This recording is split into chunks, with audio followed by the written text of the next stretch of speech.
program contains scenes and language of a frank and explicit nature. Viewer discretion is advised. In 5, 4, 3, 2, live now. Don't mind out for what you're talking about. See you, buddy.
This is the Vital Life. You're listening to Trash Talking Radio every Tuesday, 7 to 10 on TrashTalkingRadio.com.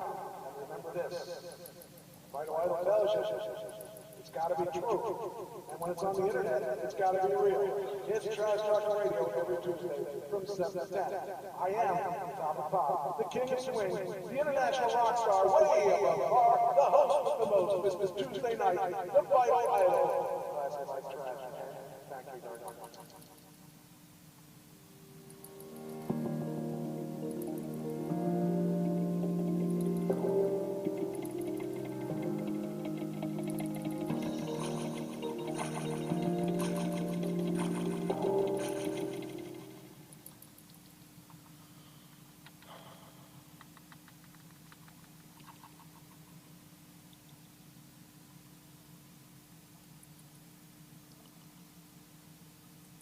It is Trash Talking Radio. It is Tuesday night, and all kinds of technical issues, as you can imagine. Which is kind of the norm, I think. How you doing, Doug? I'm doing fine, Nick. I think it's the rain. I don't know if you guys are having rain there, but I had two power outages today. But with a power wall, you're still up. I don't know if anybody's here or not yet, because got a false start going. And then I had to restart after got going. So, tonight's show is going to be interesting. We got some cool stuff going. I got to redo the studio. I got so many things to do.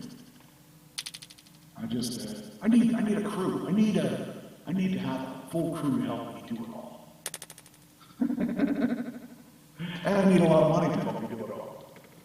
So, anyway. I guess we just get right into it, huh? I don't have any deaths or anything. I mean, nobody important. Nobody important to me, I guess. Oh, we did get it. Oh, okay, so we got, this is interesting to me. We were talking about, or I was talking about a couple weeks ago, who got the most hits on our small, short videos. And everyone was surprised that it was that kid from Alf. And I'm still surprised it's that kid from Alf. Not only did he get a lot more since we talked last, but now I got a Japanese one. You know what he said?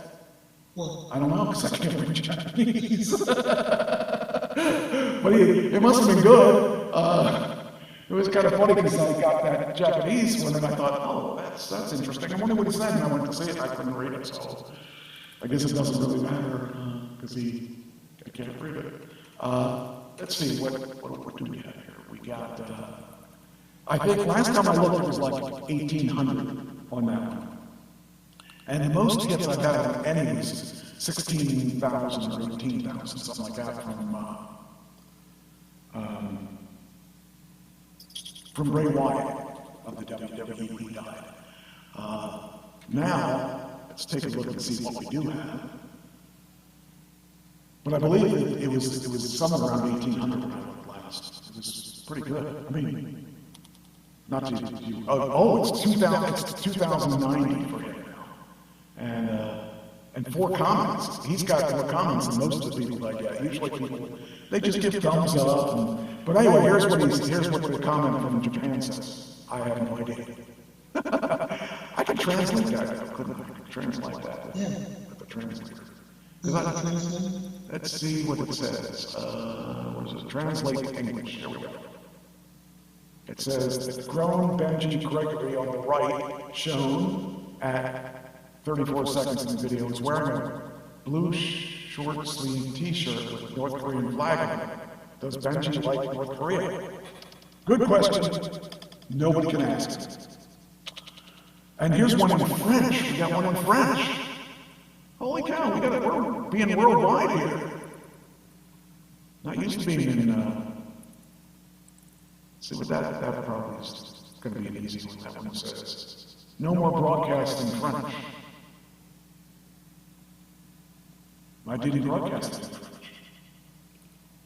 Now I'm confused why that. It says plus DA mission in français.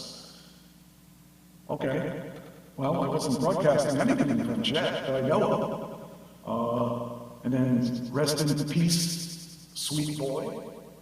And few proud the Marines. Oh yeah, he was a Marine. So that's cool. And I thought he wouldn't even. I figured that chances are no one would know who he was and no one would care, because that was a name that I never knew his name. And the other people knew their names, and they weren't getting any kind of major hits. They were getting hits here and there. He definitely took the lead in that period of time. Let's see, anybody else who's been near him? Nobody's even over 1,000 except Bray Wyatt. I think there were. Oh, here we go. Got 1,000 for Tommy Smothers. We've got 1,295 for David Soul. Who would have thought?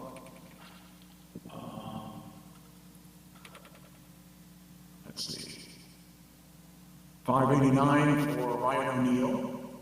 See, some of these guys I expected to get a lot of hits. I expected Ryan to get a big amount of hits. And Ralph Cirilla has 917. He's from the Howard Stern show. He actually got a big, like, his hits were like in the first couple days. I couldn't believe how many he got. He flew up through there, and I thought he would keep climbing. 629 for Rosalind Carter. do you think your audience would like to know how you go about making those? I don't know. Hey, there's Christine. You are in a cave. Oh. Let me see why. I see why that would be. Let me see if we can fix our tape. Let's see, we'll take this one out. Now it should be less of a cave. Take this one out. Oh, wait a minute. Okay, check. 1, 2. I've still got the cave. Oh, wow, it's working. It's working again. It's working the way it's supposed to work. Now it's working in conjunction with us. So it's getting. Yes, I swear they are. Hold on, we'll get rid of the doubles. Okay, now it should be just one. It shouldn't be echoing now. So let me know if are we echoing now? Now. Are we echoing? Oh, I was doing that to the guys Sunday. They put an echo on my voice. I don't use any effects on my voice. I usually just sing it straight, and that's it. They put an echo on my voice, and it was when we were doing Crazy Train. So I'd go I. So it would go I. So I would go I, and then it would just do it until they were all over the place. And I figured if they're going to put them on my voice, I'm going to make them pay for it. So I don't like effects on my voice because the thing is, like effects on the voice are like effects on a guitar. They're used to cover up mistakes. And I'm not saying I don't make mistakes, but I am saying that, hello, Ann. I am saying that it's not that I don't make mistakes, it's I can hear my mistakes so I can fix my mistakes. Whereas if you put a lot of delay or a lot of effects on the voice, you'll think you're the greatest singer in the world, when in reality you suck. You just have all these delays and effects on them. I don't like effects. I was taught at a very young age, the more effects you use, the worse a singer you really are. And I'm not saying I'm a great singer, but I know what my limits are. So I think that's the big difference. So I don't like a lot of effects. I prefer next to no effects. Even no effects are good. But who's going to fight with there's 4 guys. I can't fight 5. I can't fight 4 guys. I can fight 1 and lose, but that's beside the point. Oh, man. Okay. I didn't talk about. Okay. Well, anyway, we're looking in this 663 for Mark Goddard of Lost in Space. I mean, who would have thought that they would get a lot more hits than somebody that is, current? Like even like someone I expected Suzanne Summers to get a lot of hits. I got 147 for her. I would have listened to hers if I didn't make the clip. Oh, so when you tell people if you want to tell people how I make them, or you want me to tell them how I make them? You tell them. Oh. Well, I have a crack staff, or is it a staff on crack? I don't remember which. They collect all the pictures. They're public domain pictures sometimes. Sometimes it's Instagram. If I find out they have an Instagram, I'll go on there and I'll take video clips and stuff like that because they won't be copyrighted.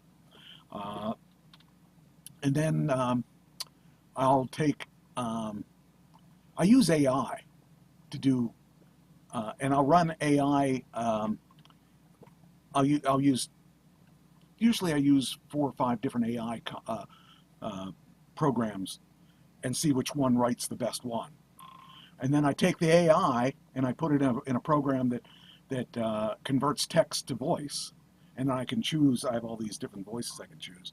And then I just take that, then I have a program that takes the pictures and lays them out in these different formats, because sometimes I get pretty fancy with them. Well, I do spend a lot of time on each one. Each one takes me probably, for a 3-minute video, I probably spend 2 hours to make that video. On each one. On each one.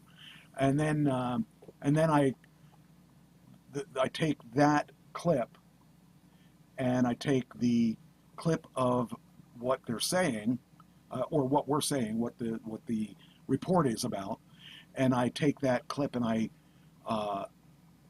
run them through the machine, and it lines everything up. But the problem is it doesn't do it right. What it does is I never told you this.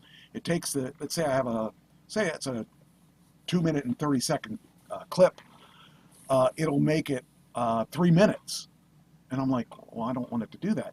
Well, the reason it does that is it adds a soundtrack at the end of the clip. So it's longer than it's supposed to be. So then I have to go in. This is why it takes so long. I have to go in and I have to edit out enough pieces to make that all fit together, and then take the sound clip and I bring it underneath, and if I don't like the sound clip, I replace it. And then I create a sound clip that's long enough for that video. And it takes a bit of time. Then I have to put the text in and all that crazy stuff, that the overlays and all that stuff that I have to do. And like I said, it takes probably 2 hours per. That's why when we had that one weekend where 4 people died, 5 people died, I spent a lot of time just collecting pictures and putting it all together. So it takes a bit of time to do it. But I really, when I see that people actually watch it, it makes it worthwhile. When I see somebody spends, and they give me a report saying how many minutes people spend on my page looking at videos, and it's been increasing ever since I started doing these little clips. It's increased quite a bit. It's now, it's also increased subscriptions to what we have. So, yeah, I think I'll keep doing the clips. I kind of found it to be an addition because I use them for the People like reels. People like reels. Yeah, they like short things. Anything that they don't have to spend a lot of time. So they, they're happy with that stuff. So, I can deal with it. All right. Anyway, an 1190 for Joyce Grable, which is a wrestler. So it's you don't know what people are going to listen to or watch because some things you think, oh, that's not going to work, and that one was partially blocked in a lot of countries because it has WWF footage in it. But it's kind of cool. I like it. It gives us exposure that I probably will take and run this show through. There's a program that'll cut it up into smaller pieces, and then I'll figure out which pieces we'll keep. And I mean, not that we're not going to throw any of it away, but certain pieces I can make into mini clips, and that will increase our audience too. So it's just kind of fun. It's fun to see how you can get people to start listening to your show. All right, so let's get on with the show. Speaking of which, there's some interesting things about. It says here, Mission Impossible. It says Tom Cruise will have a starring role in the Paris 2024 Games, August 11th for the closing ceremony, when he may skydive into the Hollywood sign during the orchestrated handoff to Los Angeles for the 2028 Olympics. So I guess we got the next one. Yeah, we got the next one. We get a lot of them. We get them like every couple times. We get more than most. Yeah, I'm kind of surprised. Yeah, so he's gonna do that at the end of his, and then there was one that you wanted to talk about. That's right. I'm handing it off to you. I'm handing you the baton. We ready? I'm ready. Do you have the clip? Let me see if there's a clip. I think I have something. What do I have? Mine, I think. This is not a clip. This is an article. And basically it talks about, you're talking about the misleading controversy over the women's boxing match. Yes. Okay. By the way, first thing I think is that women shouldn't box. I mean, you don't want to mess their faces up. That's a different take. Yeah, it's one thing if a guy has his face messed up. We're guys, I just don't think that most women should have their faces. They should have makeup and stuff on it. They shouldn't have bruises. Anyway, go ahead. Nice sexist comment. Yeah, I know. I'm not usually like that, but this is something I feel strongly about. There's not too many things that I feel strongly about. So, this was a controversy because a boxer got hit in the face, left the match. Oh, is this because her opponent is more male than female. But what's on her birth certificate? That is a controversy in and of itself. Okay. Because her chromosomes are male chromosomes and her testosterone levels are male testosterone levels. What happened was at birth, her penis didn't develop and her testicles didn't develop. Okay. So mom and dad and the doctors decided to classify her as female. That's not unusual, though, right? No, it's not unusual. Okay. It's not unusual at all. But the problem is that she is not on any transition medication. Right. She's not on estrogen. Right. Right? She has taken no steps other than claiming to be a female to be a female. And she's entered, along with one other person, into the ring and doing damage to females. Now, the IBA, the International Boxing Association, disqualified both him and Lin J. Ying. I can't remember the name, but anyhow, they both Yu Ting Lin of Chinese Taipei, and they were disqualified in 2003 from boxing because they did a genetic test and a testosterone test, and they turned out to be male. This has been a controversy since the 60s because Russia, Bulgaria, and other Eastern countries were being accused of sending males over to dressed as females, acted like females, presenting as females, but they were actually men. And they started doing genetic testing to stop that practice from happening. The problem is that some scientists don't agree that those testings are valid. And so the IOC, the International Olympic Committee, has disregarded those tests. Because some scientists say they're not valid, while others say they're extremely valid. This is a complex issue. Yeah, I mean, it's a... Oh, boy. I mean, if they're not on testosterone, or not testosterone, if they're not estrogen, but they can have babies. But, I mean, a lot of women can't have babies. Well, what do you think of that? Well, my first reaction is there a guy beating up girls. That's my first reaction. That's what my a lot of second people... reaction is, as I investigated this, it's not clear whether these tests that the International Boxing Association use are valid tests. My third reaction is anybody can get a passport to say anything. Yeah, but if they're living their life that way, and if they've always lived their life that way, they were raised that way. And this guy, we need a consistent way. This Albanian was raised that way. His parents put on his birth certificate with his doctors that it was female. She was female. She was raised female. She has a driver's license that says female, and she has a passport that says female. So according to the IOC, she's female. But the IBA says she has XY chromosomes. She doesn't have XS chromosomes. She has XY chromosomes, which makes her a male. And her testosterone level is as high as any male boxer.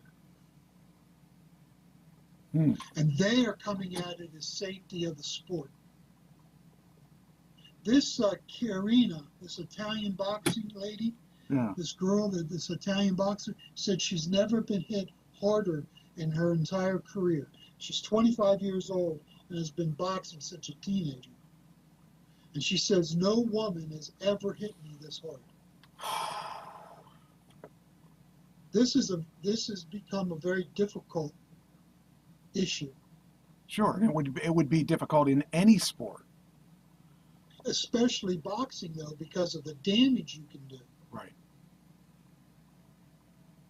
The damage to your brain is so severe in boxing, it probably shouldn't exist as an Olympic sport. I'm really surprised that at this point, because of the CTE and all that stuff that have been investigated and made. all that stuff, that it's even still a valid sport overall, because it does rack your. I mean, there's like wrestling. There's all kinds of regulations now, ever since Chris Benoit and all that stuff.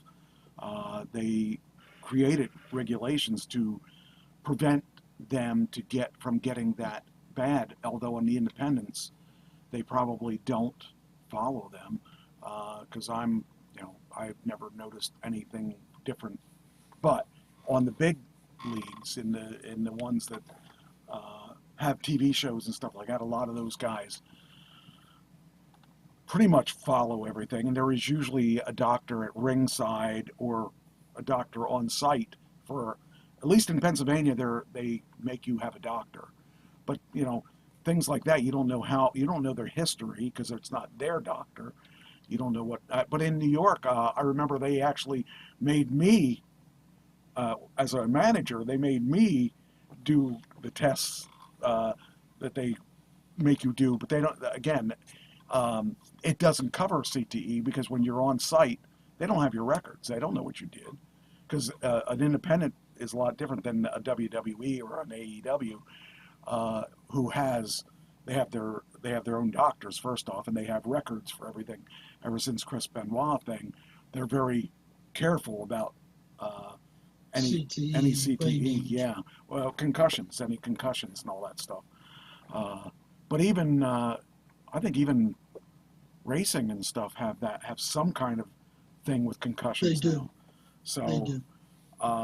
But in the same sense, it's in boxing, your chances of getting a concussion are a lot better than Track and field. Yeah, well, most sports, and Swimming. even in wrestling, it's not as bad as boxing, because boxing, you're actually hitting them in the head, and in wrestling you can usually only get a concussion if you do something stupid or mistime something, because there's really not any kind of, everyone's careful about the heads and not wanting to hurt another person, because your object is not to hurt another person in wrestling. In boxing, that is the object, to hurt somebody.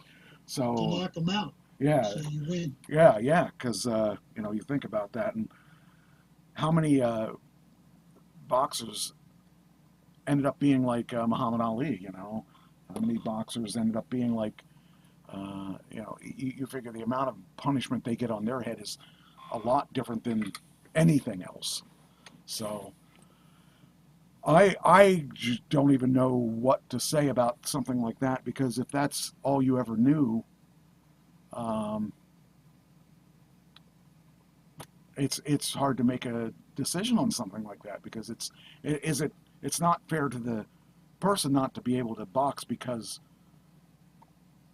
they were always thought that they were a male or a female, and they don't have a trans Olympics that I know of, and they can't really compete then. And does that cover everything that they do? I mean, obviously, Well, it comes down to, is it the right of the individual? Is that where the rights come down? Or the rights of a collective, like females? right. Where do the rights lie? And what about some people come down on the individual, and some come down on the collective. And what about? I mean, they have to be the best of the best to get into the Olympics to begin with, but there is definitely an advantage for a male to take on a female.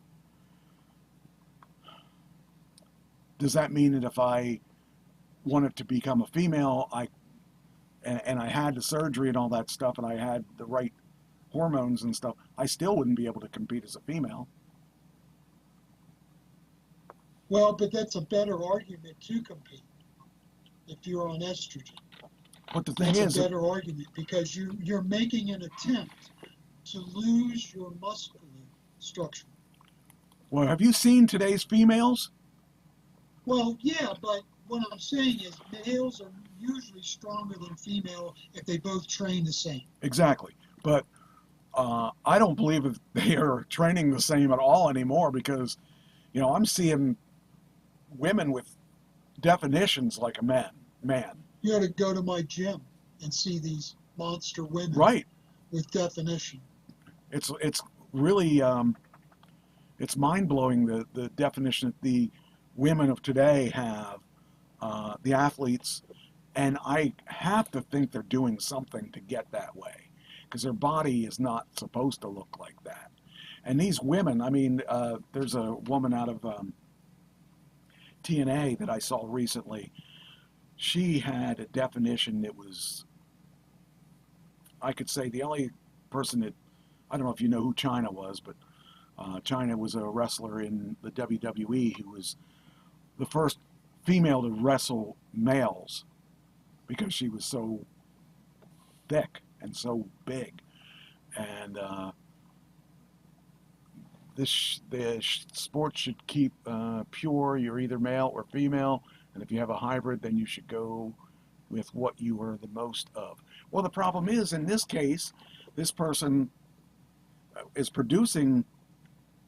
Biologically, both of these girls are gentlemen, biologically. But, And they've made no attempt to become female. However, they were both raised female. yeah, Both it's all they know. all they know is being female. And they want to compete in a female category. So it comes down to me, it comes down to, are they making an attempt to be female? Right. And for me, if you're born a male and you transition to a female, you should still not be able to compete with females, because That's where I come down. that's different from this. That's different from this whole situation, because it is truly a big advantage to do that. But most people don't transition with the chance, oh, well, maybe I could be a better athlete if I were, that's not most people's motivation for changing their gender. But this is a really, I don't believe that a male should be competing with a female and a female should be competing with a male. That is truly not really a fair thing. However, this is a thing that's, It's more difficult. It's not black and white. no, and this is not going to be. Oh, your camera's off a little bit. This is not going to be something that. It's only going to become more confusing as we go, because there's going to be more and more people that are doing the transitions. He's in the middle round. He's getting a medal, this Algerian boxer. Okay. He's in the middle round. So now, when you look at pictures of him and home and when he's home in Algeria, it's a Muslim country. He is dressed as a man. Oh, really? No, I didn't know that. Yes. Okay. Well, see that. Because Muslims will not put up with a transgender. Well, that I kind of was wondering about, because I knew they didn't. They're pretty blatant about that. So that doesn't surprise me. Well, I mean, it truly is an advantage to that situation. So it is in that case. The way you explained it, I've changed my vote then. I originally thought the person was born as a female and just the chromosomes or whatever it was. When I read it, I thought, okay, that's a tough one for me, because if the person was born, quote unquote, a female and lived as a female, and if you tried to become a female. Right. But if they're living, you're saying they dress like a male. Now that's survival mode. He has to survive at home. Yeah. But the Algerian diplomat is backing him. Well, I'm sorry, not him, her. The Algerian diplomat is backing him. But the common folk in Algeria wouldn't tolerate it. Yeah. Well, I would think that that person can't go back to Algeria too if it's been Correct. revealed. They're going to have to give him some kind of asylum out of there, or else he'll be killed. So they're pretty weird about that. That's it's a shame that that even has to come up. It's a shame that that person should not be in sports, at least professionally, because there is no spot for the in between. There's no trans sports. So And maybe that should be an Olympic event. I think it should be Trans sports. because they're going to only get more and more people that want to participate. Yeah. I would be okay with that, but yeah, I mean it's just not. I've never believed that trans women should compete with women. I've never believed that. I don't believe that trans women should compete with men either. Trans men should not compete with men because they're going to get.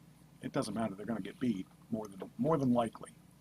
So I think that they should have their own Olympics, and that should be it. That would solve the whole issue. So my final line is I come down on the side of safety. Yes, but if you're And coming I down think on that's what you're saying. yeah, well, but to me, I feel that safety, boxing.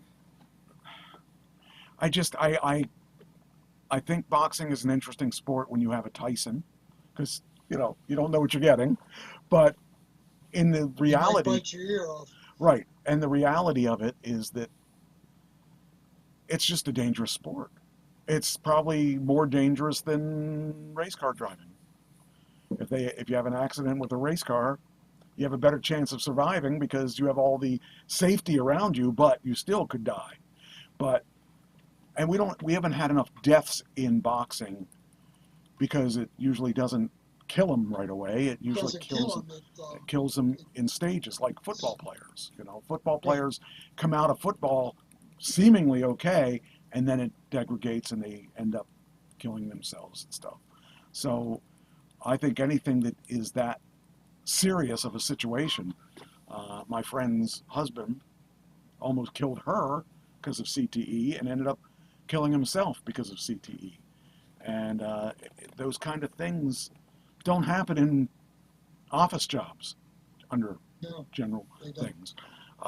So, those kind of things, you got to think about the safety, like you were saying. Football's made some changes. They've made changes where they have different safety equipment. They have different rules and regulations for if you have a concussion, which they didn't have before because they never agreed in the beginning that people were getting these concussions or that CTE existed in the beginning. If you saw did you see that movie by Will Smith? Yes, I did. That was such a good movie, and it was it really opened my eyes to a lot of things, and to hear the football people, the Owners. talk about it now. They're talking about it with actual compassion about it. But back when that movie came out, they were all denying everything, and they were absolutely saying this didn't happen, this doesn't happen, and so it's something that needs to be investigated, and decisions have to be made. Now, at least football's taking some action, but my friend's husband who died of CTE only died like a couple years ago. But the damage was done much earlier. So we'll have to wait to see how this generation is going to do with the new equipment, the new rules, whatever. But that old equipment, old rules is still out there. The people that suffered under that administration, if you will, are still out there, and they're going to be out there for, I would hope that the last of them is out there now. I would hope that they would be through whatever it is they went through, because that was around 2000. The movie came out in around 2013, 2012, somewhere around there. So you have to think that the investigation from all that and the denial from all that. And now the what's the guy in charge of the NFL? It all. Yeah, well, okay, yeah. But that's not the guy I'm thinking of. I'm thinking of, I forget his name, but he's all behind anything to help CTE people now. I can't think of his name, but my friend knows his name because he's backing her. My friend is making a CTE clinic, and a clinic to help survivors of CTE and help people that are suffering from CTE to get the best care they can. And it's just about ready to open. Do you, are you talking about Jerry Jones? No, I wish I could remember his name. I was supposed to go to the Super Bowl a year ago, and he was there, and it was his box that they were all staying in, and he and like there were all kinds of celebrities there. I wanted to be there so bad, but I couldn't. I found out like 2 days before the Super Bowl I was invited, and by then I couldn't get rooms and stuff in Vegas, and it was such a pain because I would have loved to have gone to that, because like in that box there was Tyson, there was Stone Cold Steve Austin. I mean, I would have been in heaven just talking to them guys, having a chance to actually talk to them. And I actually would love, more than anything, to sit down and talk to Mike Tyson. I saw an interview with him on Heart to Heart, and quite a bit different person than you would expect him to be. And he was really somewhat, hard to believe I'm going to say this, intellectual. But it was a really interesting man to talk to, and I thought, wow, I actually would like to talk to him one-to-one. I would love to have that. But I'm sure so would everybody else that was in the box. So, anyway, all right. Anyway, let's see. Let's move on. Yeah. There's going to be a new Terminator called Terminator Zero. Did you know that was coming? Like I had heard something about it. I know nothing about the movie then.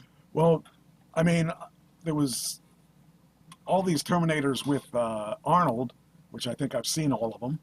I guess Arnold must not have all the money yet of the world. There must be still some money out there that isn't his. But my understanding is this. Let's see. Oh, wait a minute. Where'd it go? Oh, that's the wrong one. Hold on. Hit the wrong button. Hate when that happens. Actually, he has a show on Netflix. Yeah, I think it's Netflix, and it's actually a pretty good show. He plays a retired spy, and his family doesn't know he's a spy. They think he's a gym owner, because that's his cover. And Yes, I heard of that. It's really, really a funny movie, or funny show. It's and actually Stallone has a show. And season 2 is just about to start. It's called Tucson King, I think it is. And he's a just the opposite. He's supposed to be a mafia guy that took the hit for a guy and went to jail for 30 years. He's coming out of jail at 69. First of all, he's like 77, but who's counting? And he's trying to fit back into normal life after being in jail for 30 years. Now think about what we have now that we didn't have 30 years ago, cell phones and stuff like that. It's just really funny, and he ends up moving out to Tucson because the people in New York don't want him. The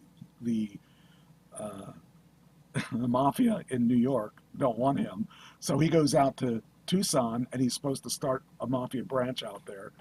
And it's just really a funny show. He walks into a marijuana store, and it's like, marijuana? You can get marijuana here? Hey, I'll tell you how you can avoid the cops. We don't have to avoid the cops, because it's just really funny, the differences and stuff. But he busts some bodies. He busts. Yes, he does. Have you seen it? I've seen all the clips, and I was thinking of watching it. I love that show. I thought it was so funny because of the irony of all the things. I mean, just thinking about the difference between 30 years ago and now. I mean, I didn't have a cell phone. I didn't even see a reason for it. I was a late adopter. I think I had a cell phone at 2006. Everybody else had them, and I was like, I don't need one of these. What do I need one of these for? Well, now I can't live without mine. So, all right, let's see. Let's go on to something. Oh, yeah, here we go.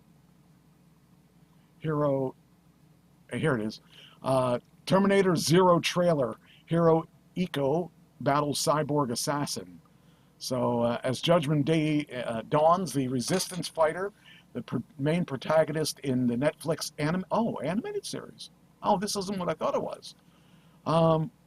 Faces off against an unrelentless robot killer sent back in time to attack humanity. Okay, so I guess this must be an animated thing. All right. Huh. Not news to me. Yeah, well, I just knew that I just caught this right before the show, so I just copied and pasted the information. It says here, a war between humans and AI machines rages. The animated character Eco, a resistance fighter voiced by Sananyo Mizuno, battles a cyborg assassin from the future in the trailer for Netflix's Terminator Zero, which was released on Wednesday.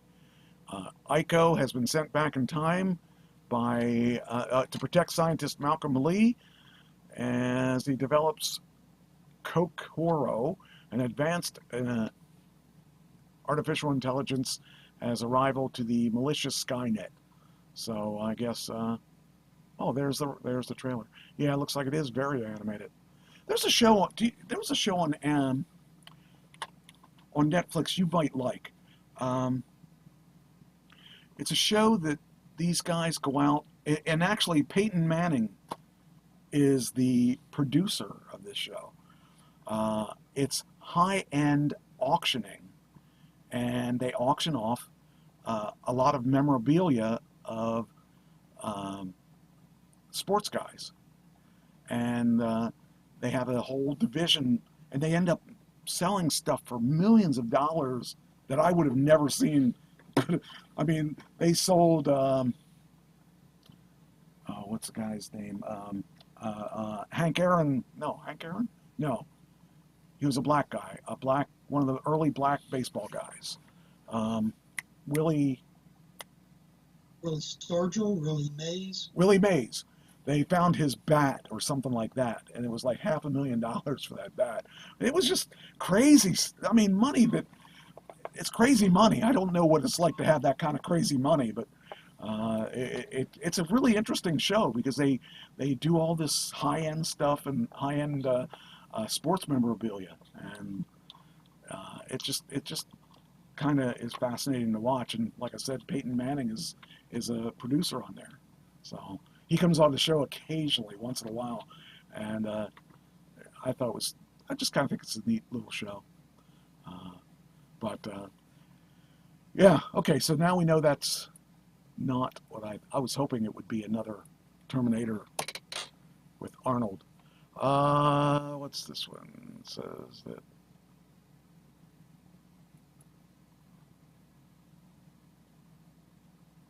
Wall Street's $2 trillion AI reckoning. On July 16th, the S&P 500 index, one of the most widely cited benchmarks of American capitalism, reached its highest ever value. Guess how much? I don't know. You wouldn't guess it anyway, because it's nowhere. I would be nowhere near what I thought it would be. $47 trillion of those 500 publicly traded companies, just 7 of them made up a third of that. 7 of them made up a third of $47 trillion. And to put it in another way, 1.4% of those companies were worth more than $16 trillion. The greatest concentration of capital in the smallest number of companies in the history of the stock market. And I bet you they're tech companies. I was just going to say, do you want to guess who any of them are? Well, I would assume it's Google. Google is Alphabet. Yep, that's one. Alphabet. I would say Facebook, Meta. Meta. Yep. You got two out of two. I don't think Apple's on the Apple list. is on it. It is on it. It is on it. They've lost their shirt this week, Yeah. Monday. Yeah. They took one of the biggest hits. All right. You got 3 out of 3. Well, okay. I'm at a loss now. What do I need my drive? big three. What do I drive? What? What do I drive? Oh, Tesla? Wow. Oh yeah, Tesla's in like the number. It jumps between 1 and 2, which the other one you didn't guess yet. SpaceX? Where do you buy your stuff? Oh, Amazon. Amazon. Amazon's the biggest Yeah, one. It I goes should between have those said two. that. Go between the top, and then of course you don't want to forget Microsoft, and Yes. and the other one might be a surprise to you because it's kind of a surprise to me, even though I sold a ton of their stuff, that they're really that high up. Of the 7 companies, the last one is Nvidia. Oh, okay. They've been. I mean, they were huge when I was working, but I never realized how big they are. They are, well, if they're one of the top 7 companies, that would explain that. But I never realized they were that big. And geez, that's $47 trillion between. Well, what did I say? It was. Of the 500 companies that are of that $47 trillion, it says 7 of them made up a third of that. That's just 15 trillion. that's just obscene. I don't know. How much of that trillion do you have? I own an Apple. You own a Tesla. Yeah, it's crazy. Today I saw they're going And I to. watch Facebook. There you go. They talked about a refresh on the Tesla Model Y, and I was looking at that and I was thinking, I ought to buy a Y because I could buy 3 of my cars for a Y.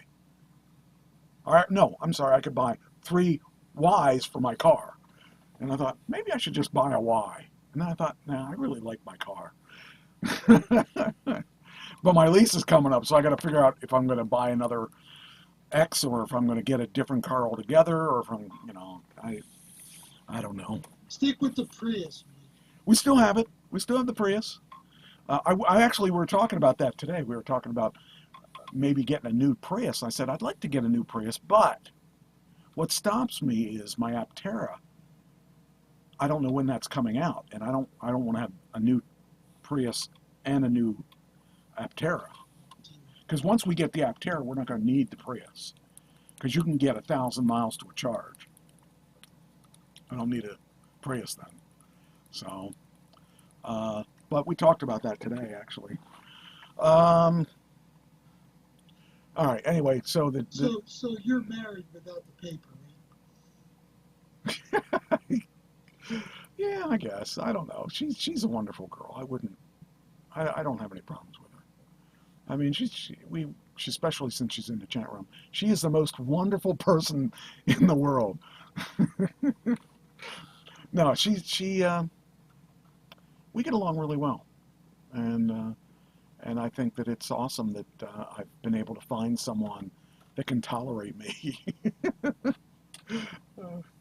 But yeah, we see a lot of things eye to eye, and like any relationship, we don't agree on everything, but we do agree on most things, and she tolerates my sense of humor most times, and that's all I needed,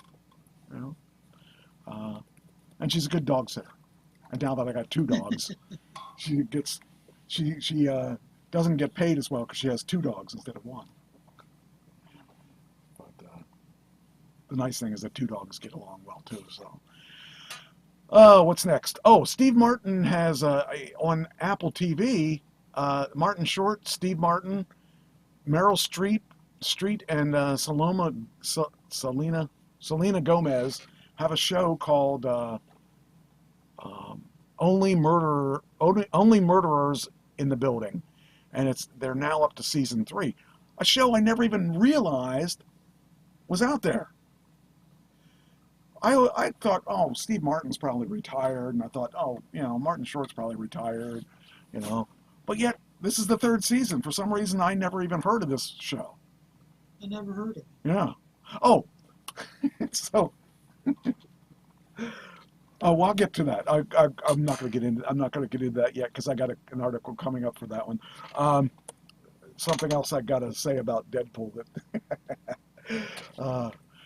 Anyway, so yeah, so apparently they have a show on. Oh, wait, it says Hulu. That was on Apple TV, so now it's on Hulu, I guess. These shows move around so much, it's hard to keep track. Yeah, yeah. And there's so many streaming places. That's the thing that I find good for me, because when we were kids, there were ABC, CBS, NBC, PBS, and then you got to stray channels here and there, like a 43 here and there, and then occasionally I would play with the antenna enough and I'd get a station out of Texas. But, for the most part, without now the TBS has paved the way for all the super stations and the CWs, and now all that's gone because you got, you're streaming on demand and all that stuff. And, with Netflix and all the different ones, have more places to watch TV. But the nice thing is, today's TV, you can watch something from beginning to end and binge watch it if you watch Netflix or one of the other ones. And I like that. But that gives me a lot more places for my stuff to have a possibility of, someone unknown like me could actually fall into something where we could sell our projects and make it available. And that's something I'd like to have happen to me. What was this one? This was... Oh, okay, so there is hope for me in this world of entertainment, because right now the Academy does not have hosts. Jimmy Kimmel and John Mulaney turned down the gig to host the Academy. I have a chance. Could you see that, me coming out there? Most of you don't know who I am. But if you watch professional wrestling on an independent label, or listen to independent music, or I've done it all. Just no one's ever heard of me. But yeah, it's kind of funny because Jimmy Kimmel turned it down and John Mulaney turned it down. So now the Academy has limited options. It could veer away from the comedian model. See, I have a chance. I can become a host with the most.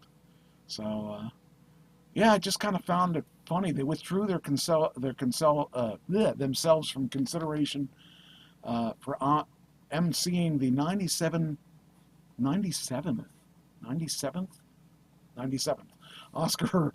Oscars on March 2nd, 2025. And boy, I want to wait for the 100th. I want to take the 100th show. Heck with this. Well, put your name in now. That way they won't have to Yeah. search. Yeah, I'll just tell them, I'll tell you what, I won't do the 97th, but I'll do the 100th. So I just thought that was kind of cool. Let's see. Okay, Mr. Beast, you know who he is? Nope, you're gonna have to tell me. Well, I didn't really know much about him. I've heard his name here and there. He's a YouTube guy. He's one of the first YouTube guys to really start making money on their YouTube channels. So he has a game show called the Mr. Beast Games, I think it is. Let's see. Yeah, Mr. Beast Amazon show, accused of unsafe filming conditions, lack of food by participants. So apparently he's being sued or being reviewed for his unsafe conditions. He's under fire again, this time for accusations of unsafe conditions and lack of food and medical care for participants while filming his upcoming Amazon MGM Studios show Beast Games. The New York Times, more than a dozen people participated in the first installments of of a reality competition show called the Beast Games. It was announced in March and is based on Mr. Beast's real name, Jimmy, on Mr. Beast's popular YouTube videos, which see him giving out extravagant prizes for high-stake games and competitions. Boy, that sounds like a lot of possible legal issues there. The contestants told the New York Times, they didn't receive adequate food or medical care during the filming, which took place in Nevada at the Allegiant Stadium, and some of the competitors suffered injuries from physical challenges. The preliminary events were reportedly filmed for Donaldson's YouTube channel as a way to select participants for the actual show filming later in the summer of Toronto. The contract for the show that applicants had to sign, which reviewed, included a line, "I understand that such activities may cause me death, illness, or serious bodily injury, including but not limited to exhaustion, dehydration, overexertion, burns, and heat stroke," which is apparently, holy cow, what are all these things? Oh wow, why did that all open up? All these things for Twitch just opened up. Now it's opened up like a bunch of them in the middle of my reading. Why did it do that? Okay, enough of this. Let me get back to my article here. Okay. It's apparently fairly common in reality television. So here are some of the participants. However, some of the participants didn't expect unsafe conditions they claimed they endured. "We signed up for a show, but we didn't sign up for not being fed or watered or treated like human beings." A contestant said that they saw people leaving the competition arena on stretchers, though no serious injuries have been reported. Another competitor recalled watching people vomit and appearing to pass out. There were several hospitalizations for seemingly minor injuries. Some participants also complained the food they were given, claiming it was only 2 meals a day and didn't account for dietary restrictions and allergies. That's because back in the day, people were men. We didn't worry about allergies and dietary restrictions.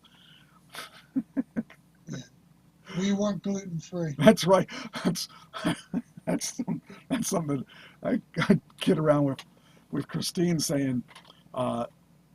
Today I made some tuna, and I was trying to put mustard in my tuna, and she got this special mustard that was like good for you. I said I want extra gluten in my stuff. I gotta have all kinds of bad things, and I don't want this stuff that's clean cut and that's healthy for you. Jeez.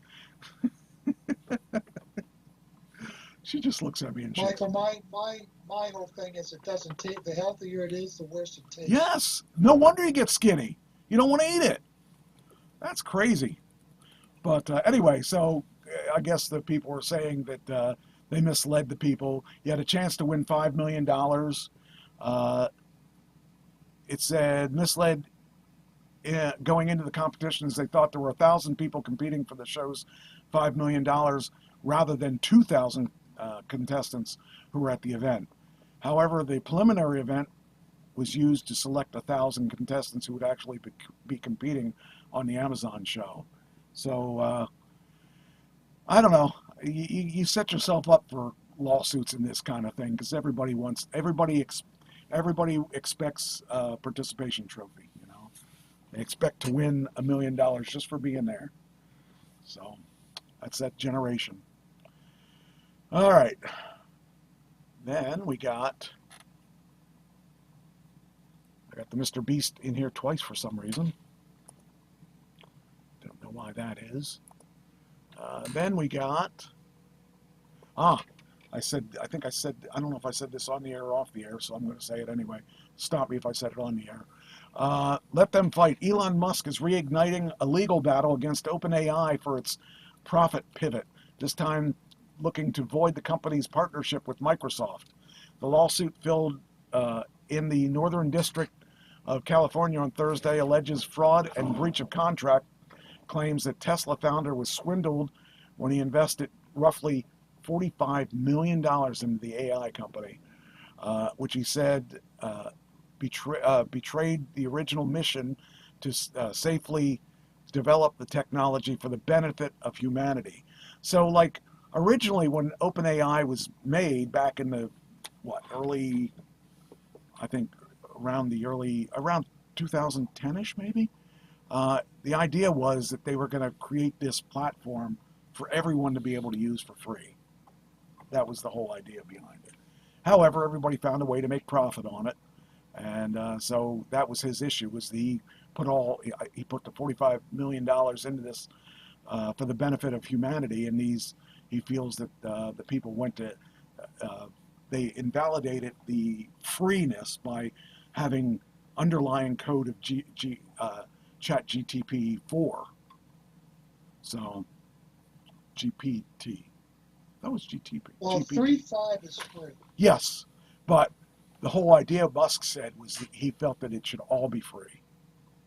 So, but everybody's out there fighting the war, and like I said, there's so many platforms of OpenAI right now. Meta has one of their own. Apple just came out with their own. They were talking about going with somebody else's. Well, they also pulled it off the market because there's major issues. Oh, I haven't used that yet. I have an iPhone, and I didn't know. I've been using. Now, I have a question. So, Yeah. not off topic, but are they going to put it in the next phone, or are they going to retrofit our phones? That's a good question. I think Marketing-wise, it would be wiser to come up with a new phone. yeah. I don't know. Christine just got a 16. I think a 16. So, or what? Don't bark at me. Don't bark at me. I pay your bills. Don't bark at me. I'm being argued with by a dog. I think she's mad, or he's mad because I blocked them. I put a little block in here so they stopped bugging me, because they were bugging me when you want me to move the box? If I move the box, are you going to be in the way? Yes, you are. Hey, don't you bite me. He's angry because he can't get to me. Mine are just sleeping. Well, they were He's sleeping, content. but now he wants attention. He's mad because I put a box between us. All right, I'll move the box, but I know what you want. Why can't you be a good dog like his? Okay, now you got to be, okay? Now I know you want a treat. I guess I got to give you a treat now. This is equal to a commercial break.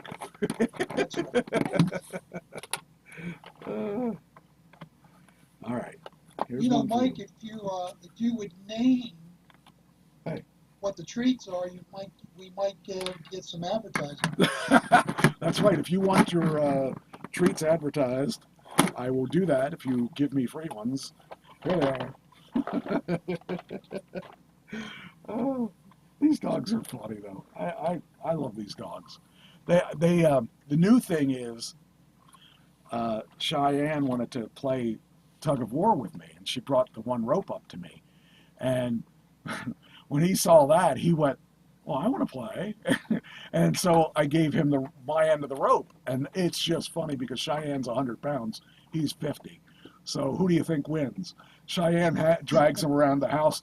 And she drags him around the house like I drag her around the house. Because when I play, she'll just plop on her belly and say, now, I'm not moving. So I just drag her around the house. So she does that to him now. It's just funny to see them two play. And it's funny how well they get along. They just, they really do well. And now I have a dog that barks because Cheyenne never barks. So now we know when someone comes to the door because Big Mouth over there alerts us. But it's just funny.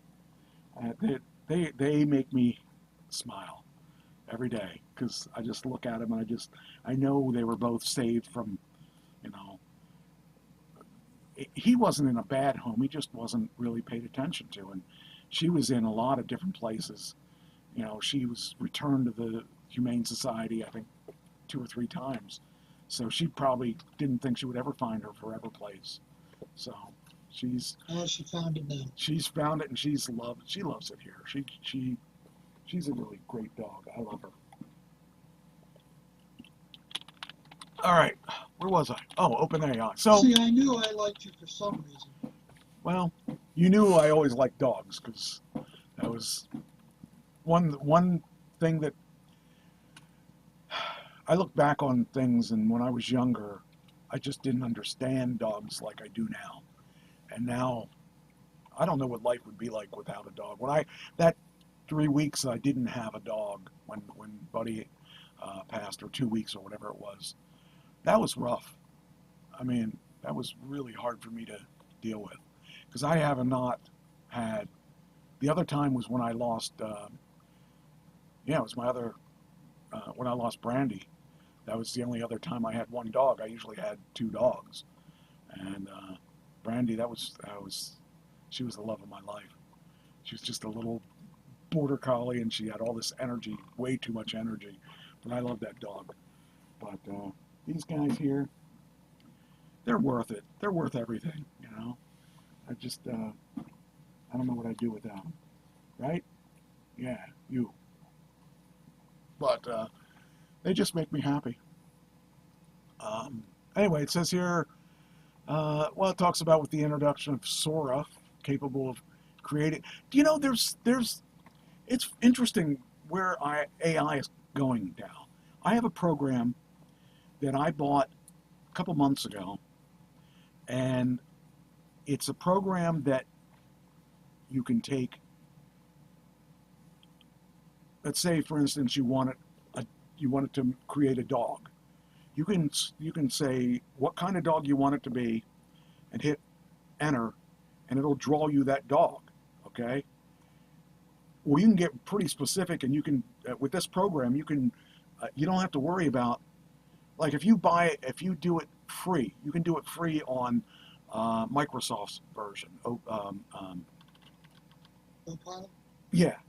And it does a pretty good job. It takes a long time, but it does a pretty good job. And it'll give you 4 pictures to choose from. And if you don't like it, you can have it make 4 more. And you know, and it has limits. So at some point it says you used your time up, or you used your credits up, because they give you credits for that. Well, this program I bought is faster. It does longer. It not only does pictures, but it takes those pictures and changes them to video. And it'll actually animate those pictures. And they just came up with a new thing where you can make it talk. It'll sync their mouths with text, which you can either put text, or you can give it. You can talk into a microphone and do a video or an audio file. It'll sync all that up for you. I got that with mine because I bought it when it initially was released. So I get all the upgrades for free. I had to pay for the talking thing, but that was kind of not bad. It was like I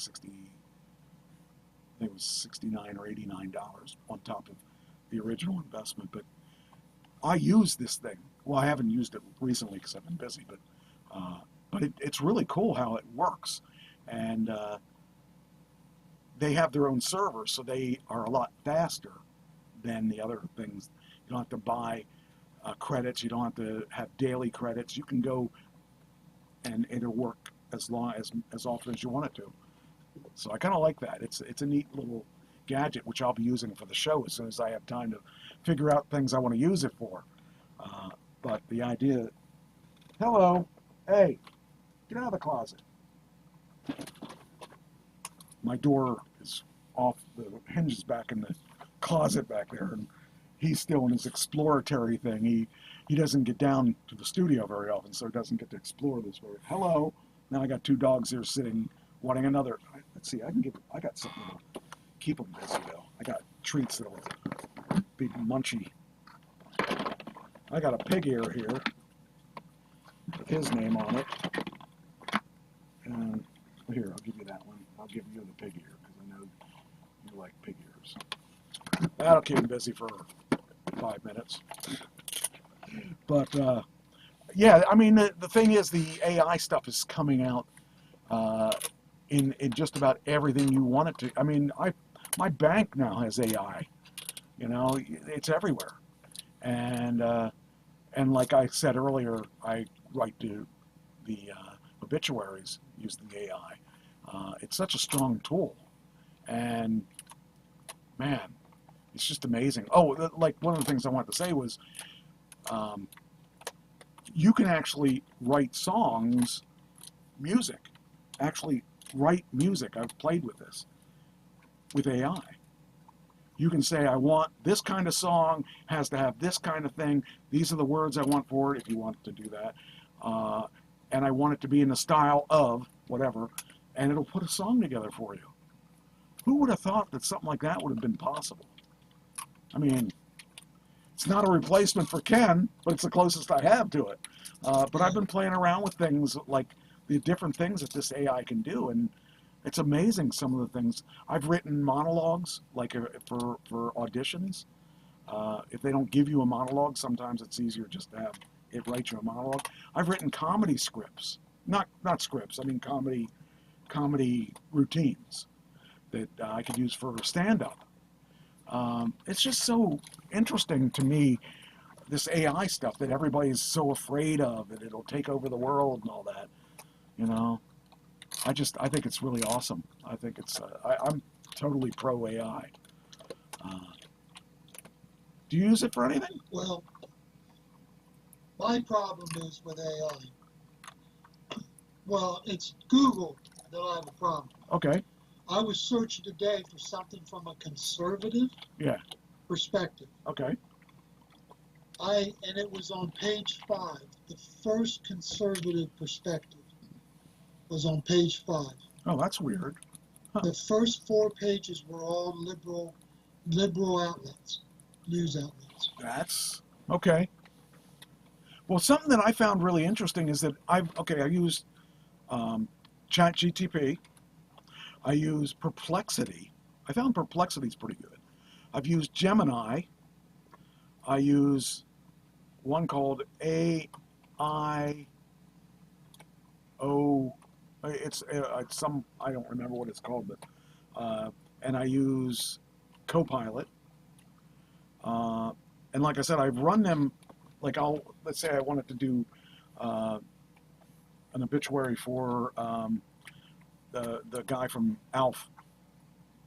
I'll write one thing. This is what I want, and I'll put it in each of them, and I'll look at it and see, you know, this guy has, oh, this is pretty complete. I'll use this one, or I'll say, oh, this one doesn't have this, so I'll put this over here, and I have to fact check it sometimes because sometimes it does something really weird. I'll double check because I get a lot of feedback on YouTube saying that wasn't their birthday or that wasn't their this, and you get feedback from those people that are angry because you may have made a mistake. The one guy I did was Brett Sawyer. When I was a kid, he was a pretty regular wrestler. You'd see him all the time, but he was never a top guy.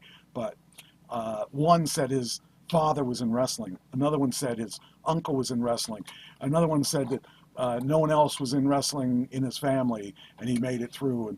And so, how do you choose? Well, I don't know. I looked at his Wikipedia page, and it would say one thing, and you can't trust Wikipedia either. You know, that's the thing.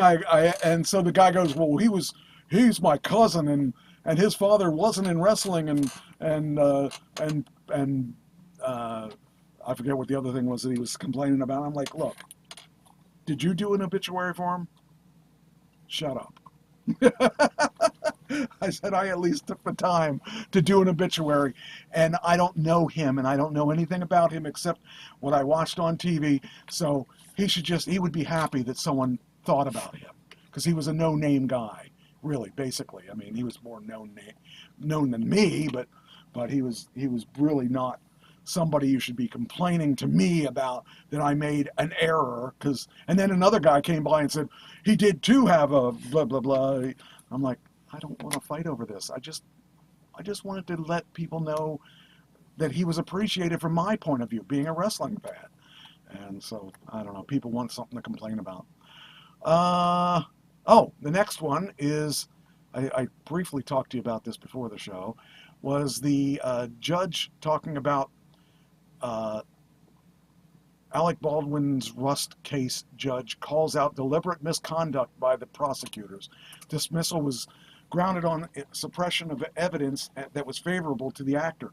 Now, I just wonder, do you think that was done on purpose? Do you think he bribed him? I mean, what? Why? I mean, it was such a horrible series of mistakes that it almost seems intentional to me. Well, those prosecutors are awful stupid if they didn't get money for it. Right. I would think so too, because they lost a case that was one of the bigger cases that has been out for a long time. And it was pretty cut and dry. And it was very high profile. So it just seemed kind of weird, of all things, to see that happen. You know, that kind of thing should not have happened at all. We should not have.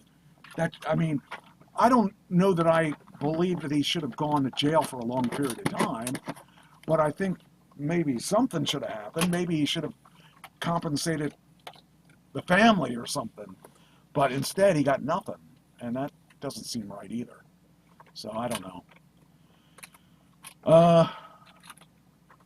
What's this one here? Oh, the next one. My new job.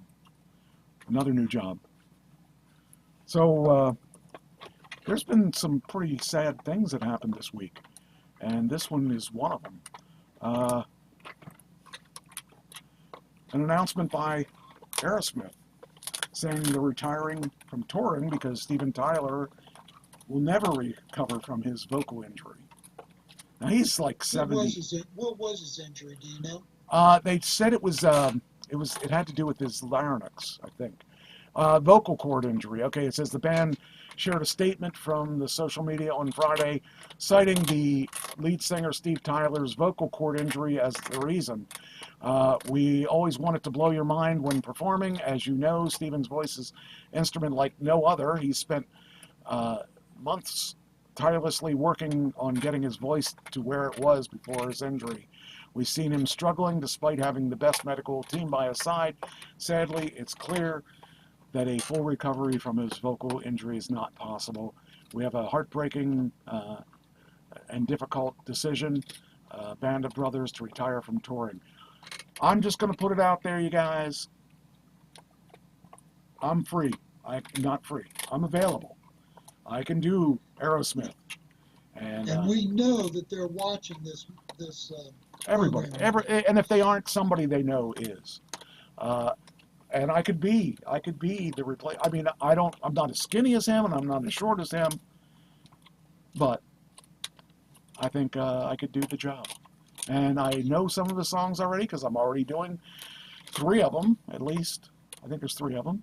And we're talking about doing more. Actually, when they announced retirement, one of the guitar player who loves Aerosmith said, we ought to do more stuff and more of their stuff. I said, bring it on. I'll sing Aerosmith stuff. It's in my range, so I don't mind doing Aerosmith. I actually surprised them that I could do Aerosmith. I surprised myself, too. I didn't expect that. Like, even when he does those things at the beginning of some of the songs where he does that scream, I'm even doing that scream, and I'm doing okay with it. So, and if you don't believe me, I could actually play a bit to show you. I could prove it to you. So, I was thinking I might play something from that. Well, if you can arrange to be out when I'm in PA, that would solve I know that. Well, if nothing else, I can bring it to practice. You can listen to it. I can go to practice. Yeah, I Friday mean, night, sure. it'll either be Friday or Saturday or Sunday. But if it's Sunday, I know you probably won't because it's in the morning. So, but yeah, I'm real happy with this band is just. I never thought I'd be in a band that I felt like I was the worst player, but that's not a negative thing to me. I'm just saying these guys are just that good. Some of the stuff they were playing, it's just really, really tight stuff. Let me see here. What do I have it? I got it. Where do I have it? Under my files. Some of the stuff we have is just, I'm just impressed with their playability. They're really, really good. Okay, where is it? Oh, yeah, it's under this. Forgot where I put it. I didn't get everything recorded because I was having issues with my recorder, but I did record a couple songs. And it would be here. I'm trying to think what that first song was. What was the first song? Oh, it was Crazy Train, I think.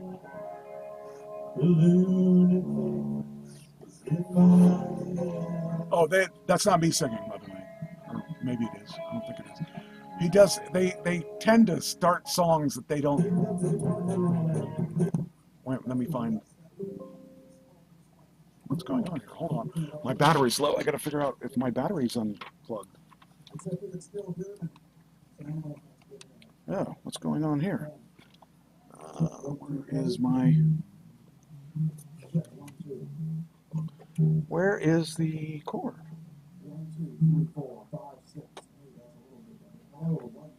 Hold on. I got to find the charger.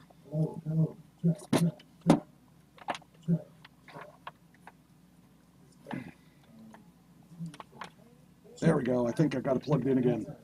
I don't know why it was unplugged, but I haven't moved this computer. Gremlins, Michael, gremlins. Gremlins all the time. All right, let me see. Oh, there's supposed to be songs here. Where are the songs? Okay, I lied. There's no song here. Oh, here's the beginning of...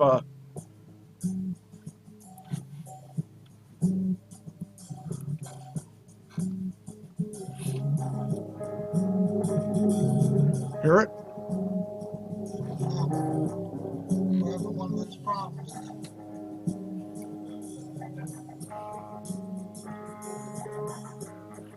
You don't hear anything? Is it going out to the audience? Oh, this is just, we're just tuning up. They wanted me to stop singing during Sweet Emotion, and they were gonna do the Sweet Emotion vocals, and then I'm coming in right in with the, but I think this is gonna cut off before I get there, so we're not gonna actually be able to tell. So that's not all the songs. Where's all the songs? I thought I uploaded the songs. These aren't songs. This is a song. This should be a song. I won't get in trouble for copyrights anyway. Oh.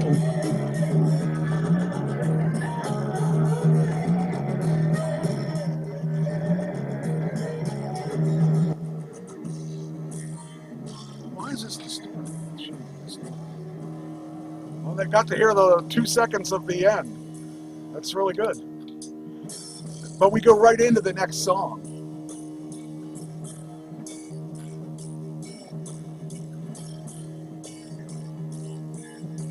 That should sound really good, but it's not. I don't have a tone on that. Oh, here we go.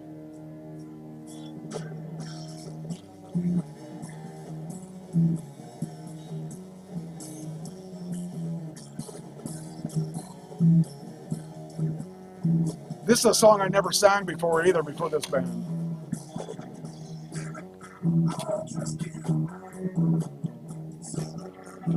The speaker can't take this. She broke the needle, now she can't sew.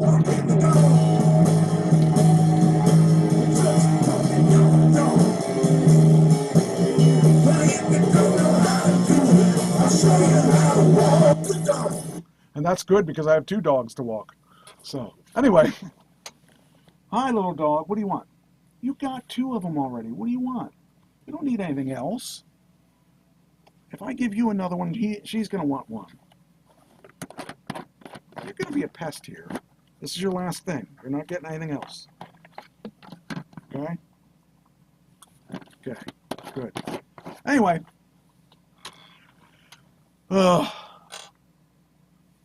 is that faced the wrong way? Oh, I must have faced it the wrong way at some point. All right.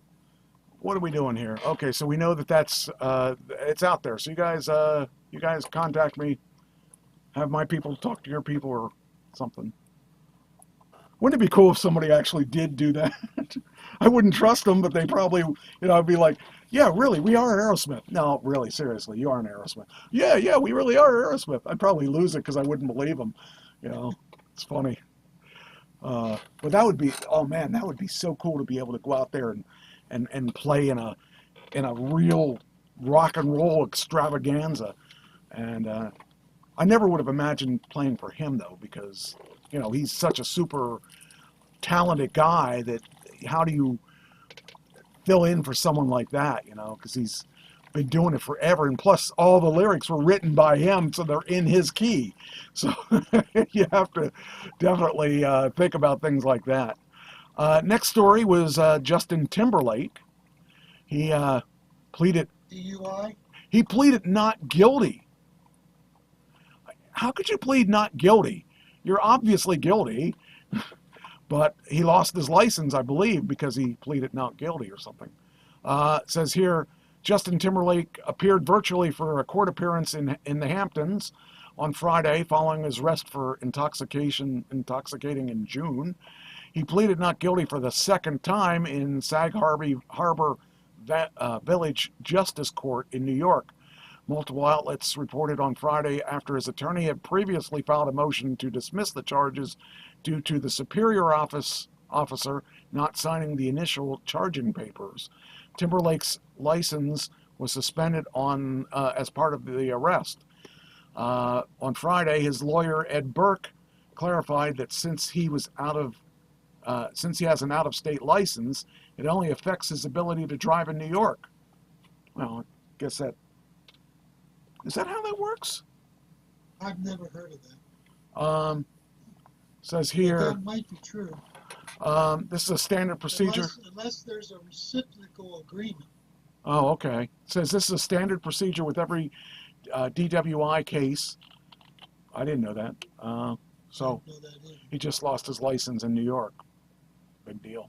The rearrangement comes a week after Burke said during a proceeding in July 26th that Timberlake was not intoxicated when he was arrested.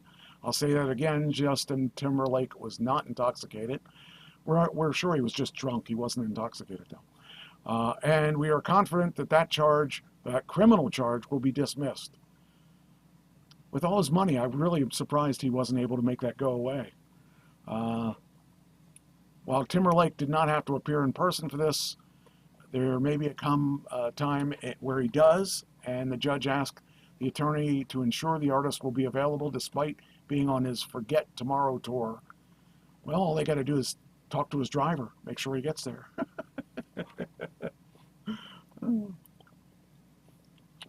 It's galling to me that he has the audacity to say he wasn't intoxicated. Really? I mean, that's... Police officers, I mean, they took him in. If he said he wasn't intoxicated, they're going to give him a blood test. Right. If he blows and he hits and he still says that's wrong, we'll give him a blood test. Right. In my center, they have to blow every time they walk in the door. Jeez. It says the singer has concerts this weekend in Belgium. The next court hearing is a lawyer conference which will take place August 9th. After being arrested June 18th, Timberlake, who claimed he had only one martini but performed poorly on sobriety tests, was released on his own recognizance. His eyes were bloodshot and glassy. A strong odor of an alcoholic beverage was emanating from his breath. He was unable to divide attention, had slowed speech, and was unsteady of foot. He performed poorly on all standardized field and sobriety tests. So he was drunk. Yeah, I'm sure he was. It's just he thinks he can get away with anything. And watch him; he'll get away with it. You know? and he'll get away. Yeah. Except he won't be allowed to Or drive they'll to New give York. him, they'll give him probation with leniency to travel the world. Yeah, that'll teach him. That'll Uh, teach him. all right. We got. I'm not sure I understood this. So, are you familiar with Doctor Who? Yeah, I watch it all the time. I Okay. like Doctor Who. Doctor Who co-starring HUW is his name. Edwards has been removed from BBC streaming services in the UK after the news anchor pleaded guilty to making indecent images of children. Fans also calling for the 62-year-old seen in James Bond's film from Skyfall to be cut, as Edwards. He was once the BBC's highest paid presenter. He was arrested in November, a development only shared to the public and charged last month. So apparently he was making images, indecent images of children. I Now, don't. how is he connected to Doctor Who? I guess it's just one episode. It says Doctor Who episode featuring disgraced BBC news anchor. Oh, okay. Okay. So it's not Doctor Who. It's one actor who was on Doctor Who. Doctor Who. It says disgraced BBC news anchor who Edwards removed from iPlayer. So he was also, I guess, in a James Bond film, Skyfall. So he pleaded guilty to making indecent images of children. I don't see. I just don't. I've said this a whole bunch of times. I don't get it. I don't get that whole thing. It's a sickness, Mike. Yeah, well, It is a sickness. I have And it's a perverted sickness. yeah. But some is really weird. Like, I know this one mother who, on her daughter's birthday, showed her daughter as an infant naked on Facebook. Why? At what age? Diaper age, whatever that would be. I'm not a parent, so I don't have any idea what. 2-year-old, I mean, 1-year-old, 2-year-old. but even so, why would you do that? Why would you humiliate your own kid and do something like that? My daughter is very careful what she places on Facebook. Now, in the family, we see them in the bathtub playing, Okay, but that does not go out right. to anybody in the public. I just think that there's something you got to protect your kids. yeah, but I There are mean, people out there that get off on there are people out there that, but even if you didn't have any people that got off on that, just the humiliation to your child, and even though it was when they were 6 months old or whatever, or a year old or whatever it is, I don't know what age group that would be, because I don't have any kids and I have no desire to see little kids in any kind of things like that. But why would you do it just because why would you show your kids naked at any time?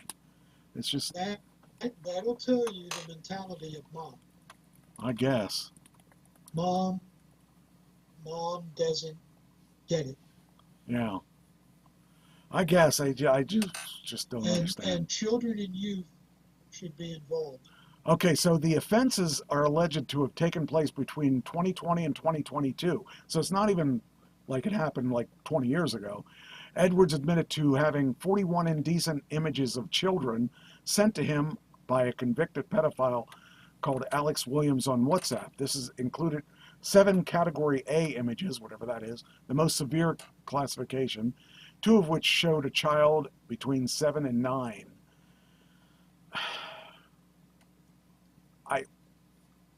I don't think there's any saving someone like this. This is I've said this before. This is like these kind of people. They're old enough to know what's right and wrong, and they know that that's wrong, And it's not like you can hit a switch and say, oh, I will never do it again. Those kind of people don't exist. Those kind of people that don't ever do it again, they're going to do it as soon as they think they can get away with it. 6-year-old grandson, he has to be dressed when I'm in the house. That's the way it should be. He has to be dressed. If he's not dressed, I send him right upstairs and say, get dressed. Yeah. If I come to babysit, get upstairs, get dressed. Wow. Even if he's in underwear, get upstairs and get dressed. Yeah. I mean, I would feel that way too. I want nobody to be able to say anything. Right. Especially us guys, because we're, even if we didn't do it, we would be, if they came in and saw something like that, we would be, all of a sudden, we'd be one of those We'd guys. be on the front page. Yeah. We'd be on the front page. I remember when my cousin was still alive, he had this girlfriend that had, I don't know, it was a kid that in diapers, I don't know what age he was, but they left me alone with him for a short period of time. I mean, it was a real short period of time. He came at me with a knife, a freaking knife. I'm like, what's going on in this house? And I'm like, I don't want to touch you. I just want to keep that knife out of your hand. Oh man, that's probably why I never wanted to have kids. Where a little Evie likes to get a hold of scissors. Don't let them run. Don't let them run. No running with scissors. Okay, so that's that. Then we got, now we got the fun one to talk about. So, Deadpool,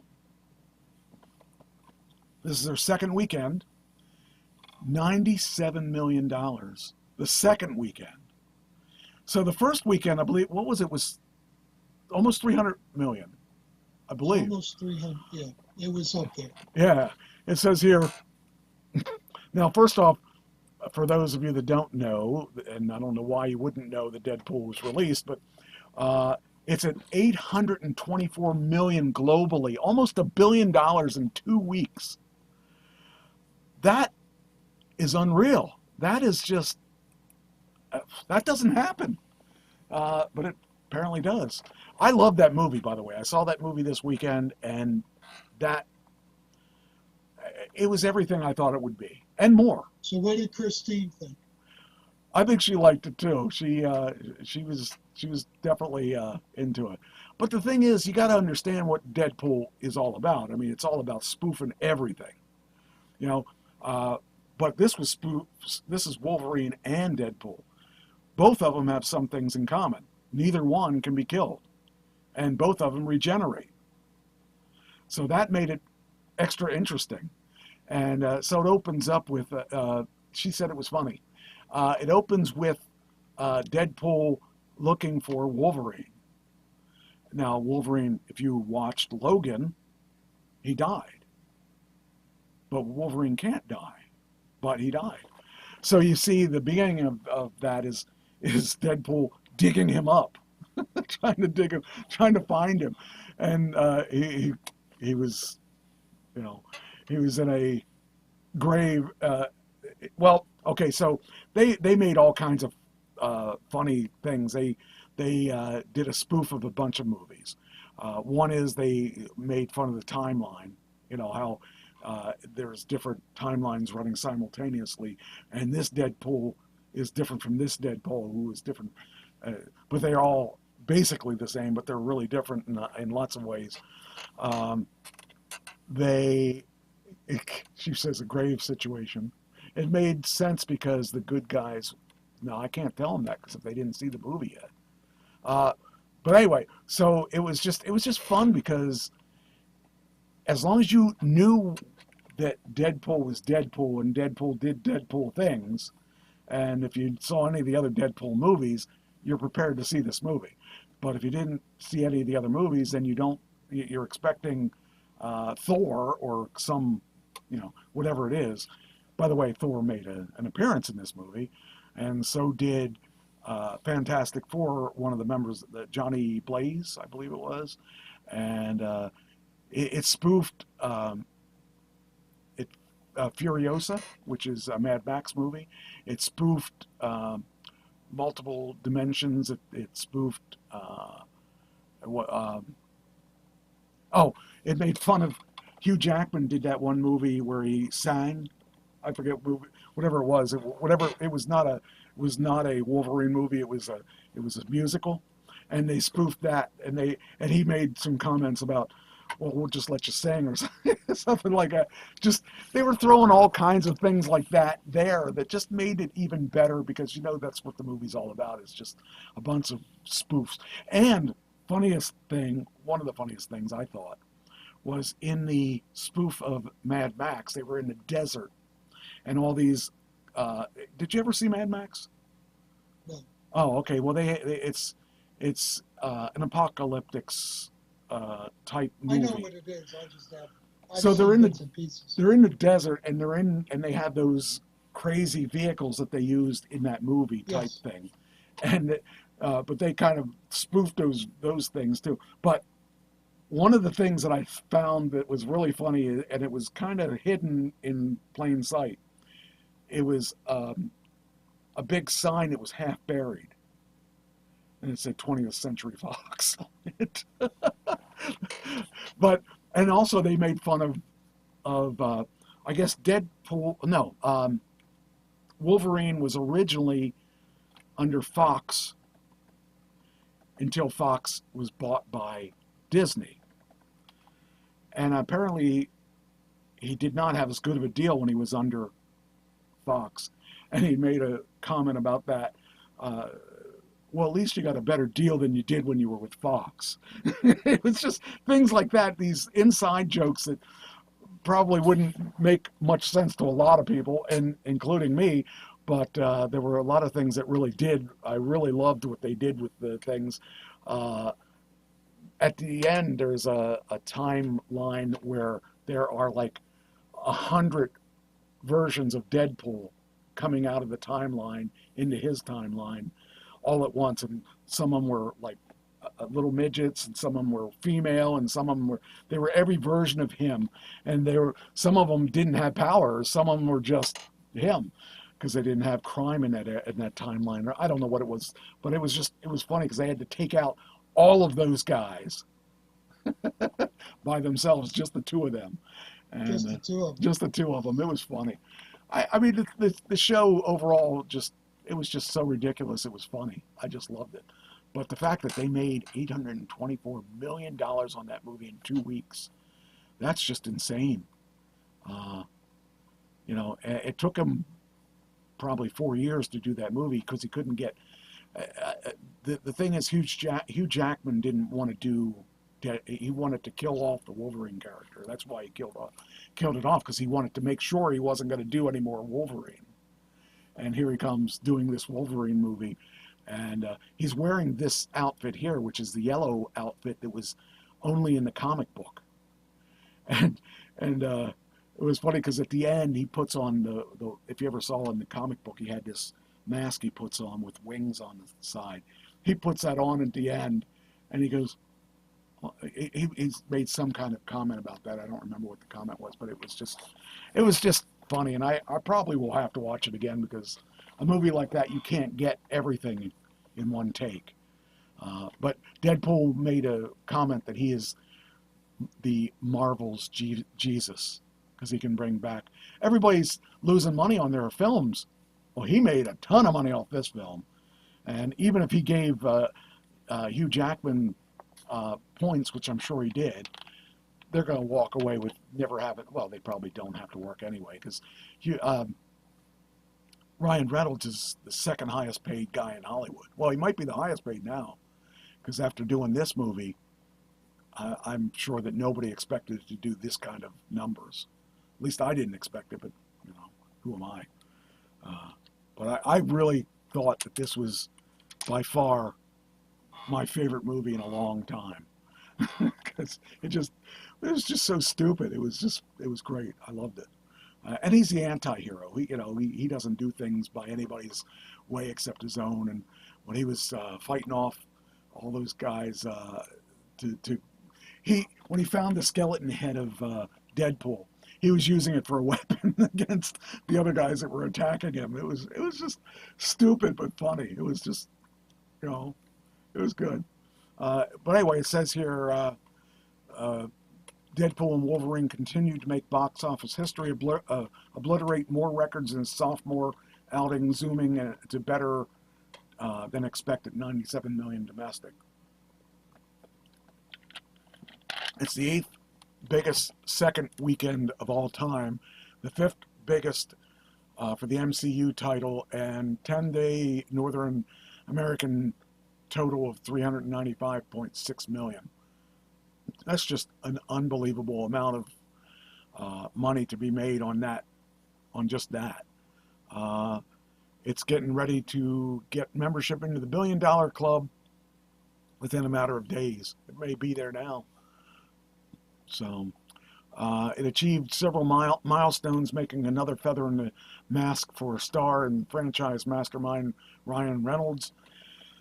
He Deadpool 3-quill supplemented Mel Gibson's Passion of the Christ at 371 million as the top grossing R-rated movie of all time domestically, and not adjusted for inflation.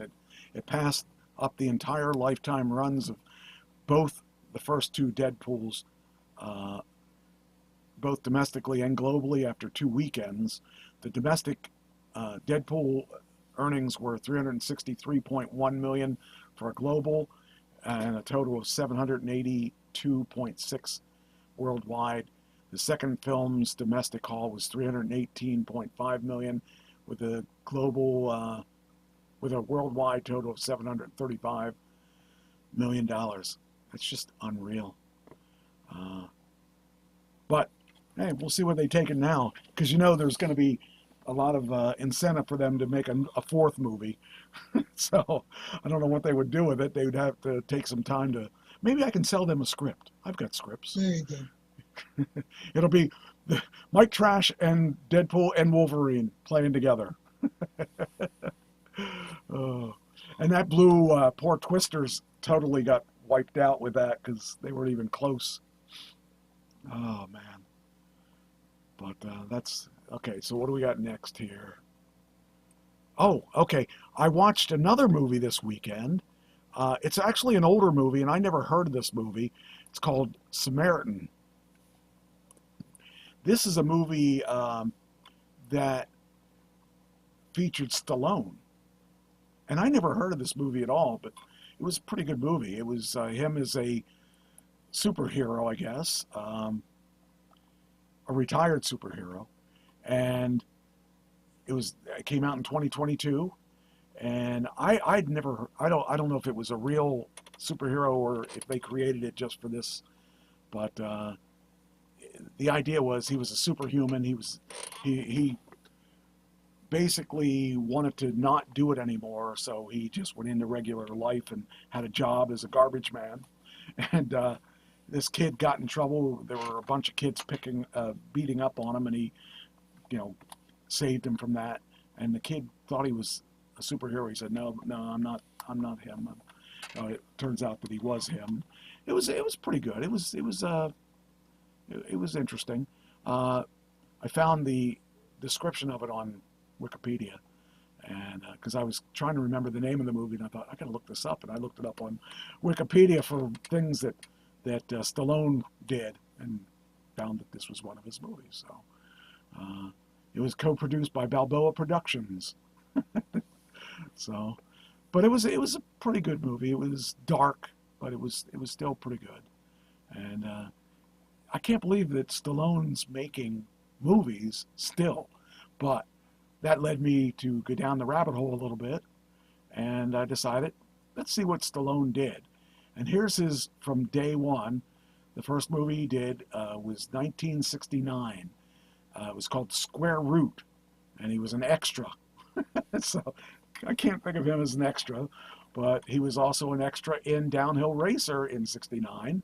He was a patron, a restaurant patron. He was in MASH. He was an uncredited soldier in the catering area. So here's this huge star now, and he was doing all this background work. The Party at Kitty and Studs. He played Stud. He was actually had a role in that. Lovers and Other Strangers. He was a groomsman. He was a background guy in that. So he did a lot of extra work in the day. And then that's so we go up to today. And Get here, all these credits. yeah, this is just movies. This doesn't include television. Here's Samaritan. So since he did Samaritan, he did MVP as the executive producer, Creed 3 as the producer only, Guardians of the Galaxy, I saw that one, Expendables 4, I don't know if I saw Expendables 4. I have to look to see if I saw that one. That was 2023. I mean, here was, in just 2023, he did 3 movies. In 2025, Levon's Trade, and now he's just a writer and producer. It's coming out. Armored, it's to be announced. It's in post-production. And Alarum is in post-production. So he's still out there doing these movies. And then we look at television. So his first television role was Heart to Heart, Evil Touch. And if you scroll down through here, he didn't do as much on TV, but he did do some. Tulsa King, that's the one I was telling you about. Yeah, that's the one that's advertised all the time. That is a really good show. And apparently, The Family Stallone, I didn't even know that he had that show. So I have to watch that. I did see This Is Us, and I'm trying to remember seeing that episode where he did that. I don't remember that episode. I'm going to have to look at that. But, you know, he hasn't done as much on that, but he's done a lot of movies. So, and he did theater in 1970. He did a commercial for Facebook on as Rocky Balboa. He did it was for the Super Bowl. I don't know what that was about. He was in a music video in 1987 with Sammy Hagar, Winner Takes It All. He did soundtrack. He did The Muppet Show. That's just funny. And on video games, he did 94. He did Demolition Man. He did Mortal Kombat 11 as Rambo. And Big Rumble Boxing Creed Champions as Balboa. Just kind of funny. That guy's crazy. He's doing all this stuff, and man, what a great history he has. From a guy who couldn't be hired to do anything. Nobody would hire him. He was in 81 movies. Just crazy. And he's like 78. He does more at 78 than than a lot of guys even do today. There's this guy local here. He talks to me from time to time. Every time I see him post something, he says, "I want to be in movies. It's the only way. Movies are my life," and all that stuff. So I asked him yesterday or the day before. I said, "So how many movies were you in this year?" He goes, "1." I said, "Oh, okay." And last year he wasn't in any, I don't think, because I asked him about it towards the end of the year, and he said, "Well, I'm standing up for the strike." He's not SAG. There's no reason for him to stand up for the strike. They don't stand up for him. So last year I made 4 movies. He made none. This year I've made 4 movies so far, and I've got a bunch of things that are ready to go. Tomorrow I'm going to do that one in Philly, and then if I get the other one, I should do the other one in New York Thursday. That was a last minute thing that I had to do.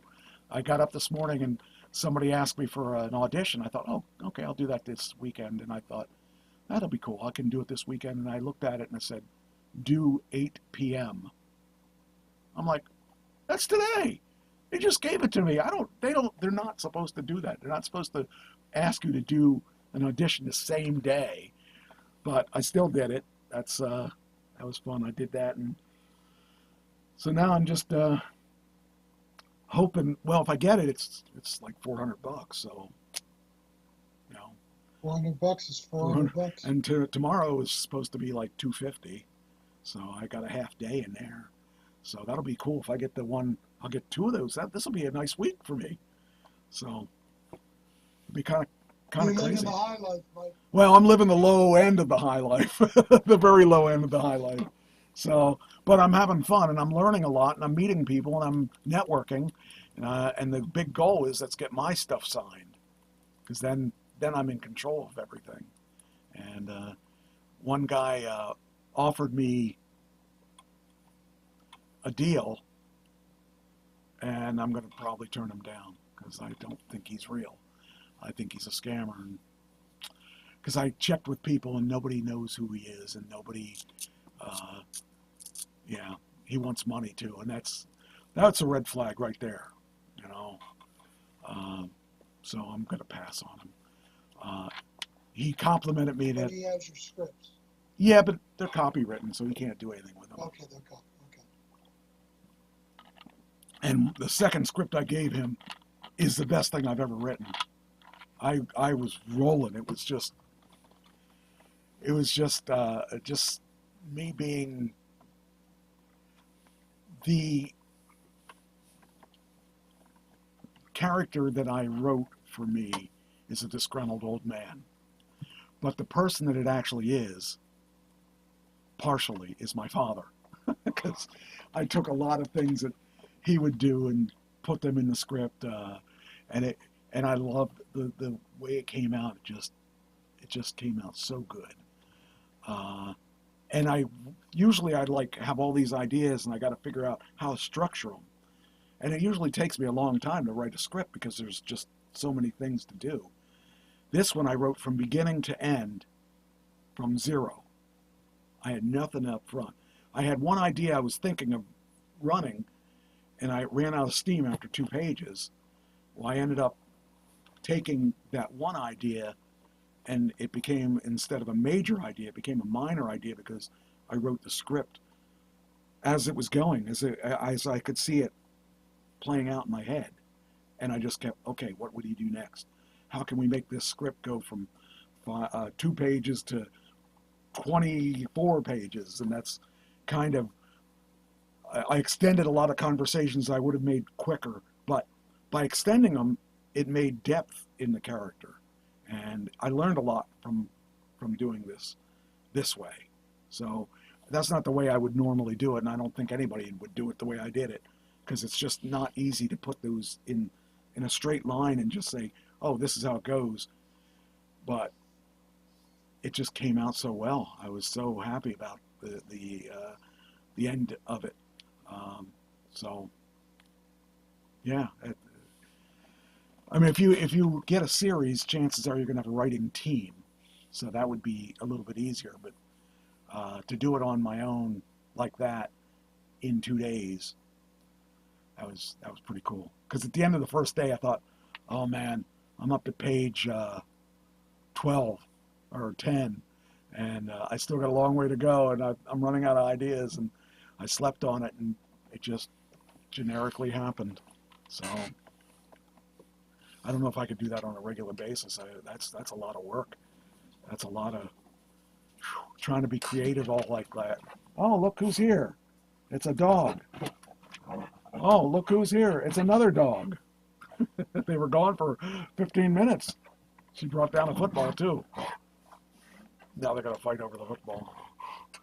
But yeah, it's fun. It's a lot of work, but I have not felt that good about my writing since Ken was around. You know, I'd write a song and I'd feel pretty good about that, but this was a lot harder. Okay, so the vice president chose a vice president running mate. Yes. What do you know about him? He's more liberal than she is, Which is hard to believe. which is hard to believe. She had a choice between Shapiro, Okay. your governor, Yeah. and him. Okay.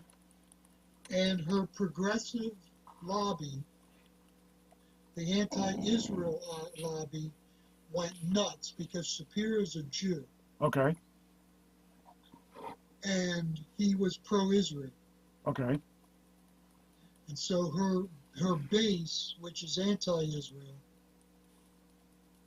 warned her not to do it. So she had to switch gears and find somebody that was anti-Israel, or at least neutral. I was going to say, it seems like that's I thought we, as a nation, would be more pro-Israel. Well, the nation is, but the base of the Democratic Party is not. Okay. That's interesting. The base of the Democratic Party is pro-Hamas. Okay. And, you know, they have gays for Hamas, Okay. and Hamas would kill them Yeah. if they came over to Gaza and wanted to join them. Hamas would kill them for being gay. But they have gays for Hamas. It's ridiculous. That is ridiculous. That's totally illogical. So anyhow, she couldn't go against them. See, Shapiro would have been a better candidate because he's more middle of the road Okay. and he's more centrist. And he would appeal to the anti-Trumpers and to the independents. Okay. He would have made her look more central, more centrist. But Okay. this guy's making her look radical. In 2019, she was voted the most left-wing radical person in the Senate. So And you, he's no better. so is this Now, he is a soldier. He did 24 years in the Pennsylvania National Guard. Not the Pennsylvania, just the National Guard. I think it was Minnesota.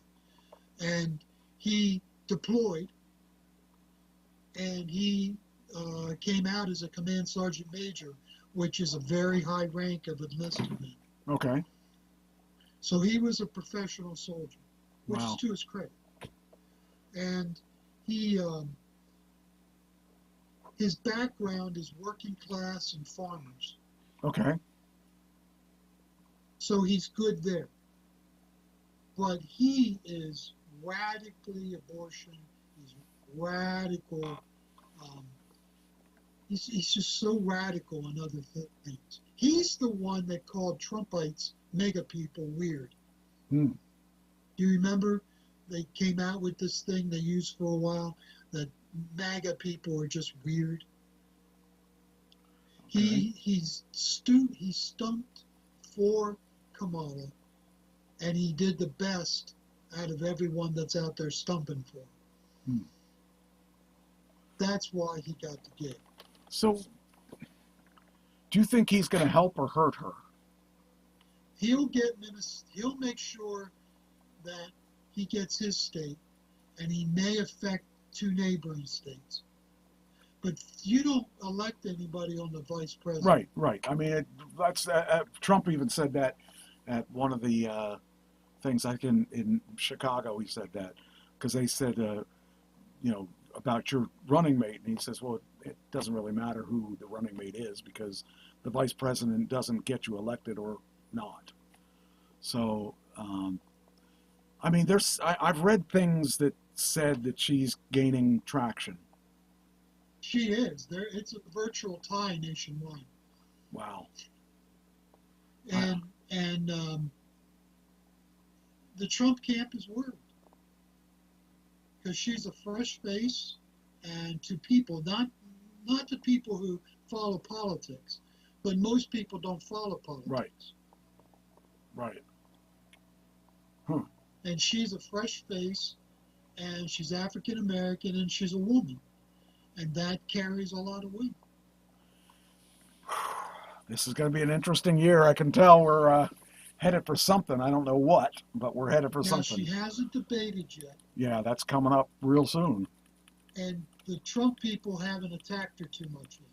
And the thing is, if he attacks her wrong, that's going to hurt It'll him. come off as he's a bigot and a sexist. And a bully. Well, And a we bully. all know he's a bully, but that's He is a bully. yeah. I mean, we all know that. Wow. I don't know what She to likes- think. She likes to spend money and raise taxes. Yeah, well, that's That's the way the Democrats seem to do a lot of the times. And And some of her ideas aren't bad, but who's going to pay for them? right, We're already in debt over $30 trillion. right. I don't even know. I just know that fortunately I don't have to deal with a lot of that because not, being retired, I don't have to worry about the working stuff, but I do have to worry about inflation. And we've already had the highest inflation in our lifetime. And unemployment is going up. Yeah. And much more than expected. And the stock market took a And the major stock market major not dump. crashed, but it was on its way. It took a major dump today because I saw my stocks plummet, which means I'll probably have a margin earlier, call. You're not supposed to look. Yeah, but I'm going to have a margin call probably coming up because when it drops this low, they get kind of itchy about that. I shouldn't have bought it on margin though.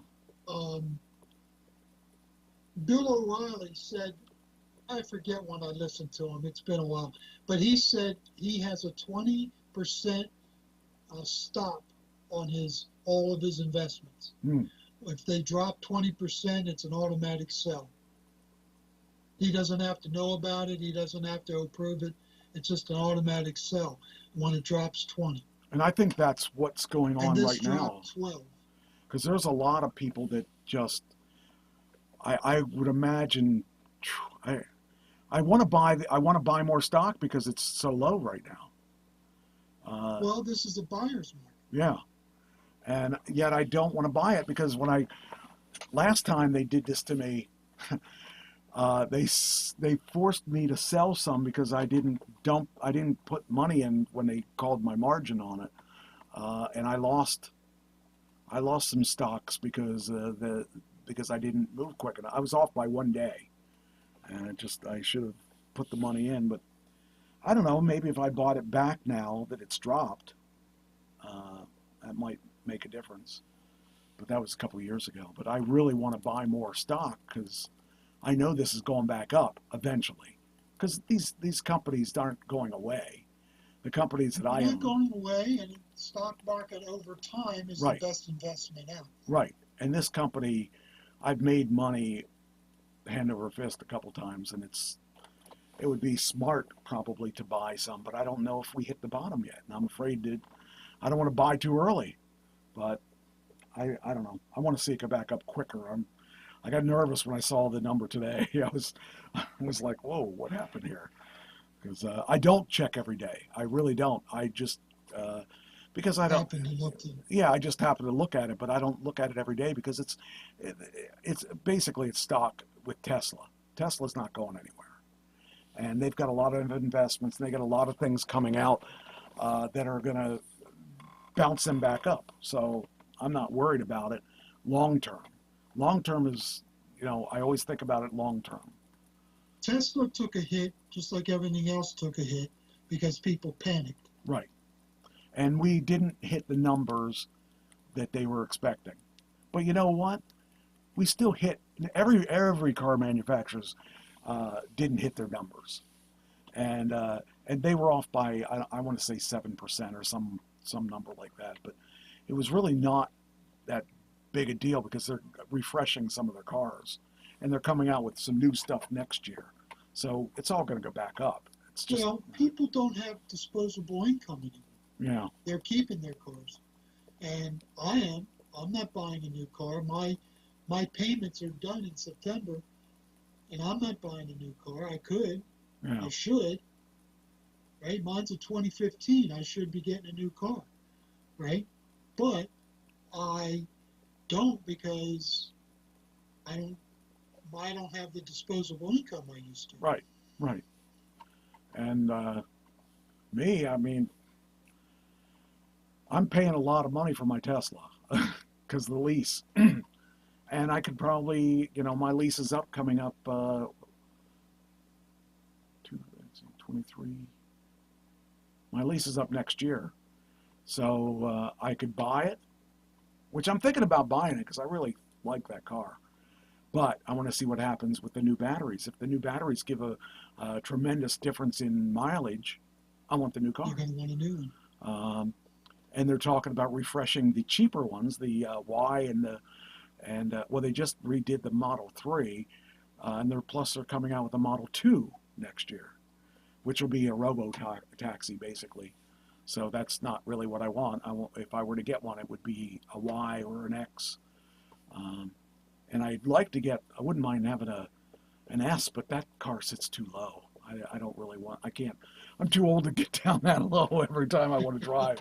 But I don't drive that much. I mean, I drive once a week at the most, and that's usually to go to band practice or something, you know. I don't, well, this week I'll be driving more than that, but, you know, but for the most part, I don't drive that much, so I don't put that many miles on. But when I put my miles on, I put them all on at the same time. So they're all highway miles, and, you know, I don't know. I'm just thinking that, I don't know. I got a little time to think about it, but the thing is, it takes a while for you to put an order in to get your order because they build it to your specs. So for me to put an order in, I had to put an order in a year ahead of time last time.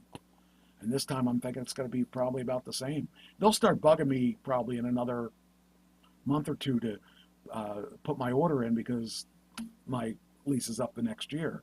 But then I got to think, can I buy it? Because if I can buy it, I might just buy it just to keep it because that's a cool car. It works and it has everything I need right there. So I don't know. I don't want to give up my full self-driving either. I love the full self-driving. Anyway, all right. So next thing. Okay, so that's the VIP, or not the VIP, the BP. Just for your information, in 2011, 20th Century Fox released Rise of the Planet of the Apes in theaters. It made $500 million worldwide, and rebooted the new Apes franchise, which had 3 more sequels. The new ones are really a lot neater too, because the stuff they can do with the monkeys, or the apes, they look great. They just the visuals and everything. They're just so much better when you compare it to like the original stuff back in the 70s. Was it 70s or something? Yeah, it was the 70s. I mean, back then I thought it was, that was really cool, but you can't put them, they don't even hold a candle to what's out there now because the technology is so much better and wow. I was saying about AI stuff. You can actually edit video and edit audio with AI. I'm saying if I had a song and I needed to have it remixed, I could give it to AI and have that mix this for me. That takes the whole producer out of the mix. So that's kind of cool too. So, and the editing of video, that's kind of interesting too, because I mean, I edit video all the time for the show and for other things that I do. I just find it very fascinating that we've gotten to a point where that can eliminate another person. Especially for a small production, like if I'm doing my own movie or whatever, I don't have to spend that extra money to get a producer in and do all the stuff. So I just thought of that right now because I was thinking about what I was saying about the apes, how different it is now. All right, time for the game. We got a game. Birthdays. Do you know who James Gunn is? No. Okay, I'll let you off on that one then. He's the guy that did Guardians of the Galaxy. He was the main guy for the Guardians. He's the one that produced the movie. He also did a lot of Marvel stuff, but he's now over on DC. He's working on the DC end, so he's trying to get DC up to where he got Marvel at some point, because Marvel's just blowing DC out of the water. Anyway, he's 58. Do you know who Maureen McCormick is? No. Brady Bunch. Oh, that's right. Okay. I remember. The oldest daughter. The oldest daughter. How old do you think she is? Oh, goodness. She has to be 60. She has to be at least 60. almost 70. almost 70. She's 68. I'm like, wow. That one blew my mind. I didn't realize she was that much older than me. I was thinking, wow. She's my age. Yeah, I thought she was like in her early 60s. But Lonnie Anderson. Okay, that's a very familiar name. That was she was in WKRP in Cincinnati. She was the Oh, yes. yes, that hot blonde. The hot blonde. And she was yes. also in not Smokey and the Bandit. What she dated Burt Reynolds for a long time. She's got to be in her 80s. Close, 79. 79. I gave you 5 years one way or the other. Jonathan Silverman, you probably don't remember him. He was in Weekend at Bernie's 1 and 2. He turned 58. How about Jason Momoa? No. You know who he is, or he was Aquaman. He's Okay. really big guy. Actually, he was in the newest, was it Fast and Furious movies? I think he was in the newest Fast and Furious movies, and he's been in a lot of things. I like this guy a lot. He shoots a lot of his films in Pittsburgh.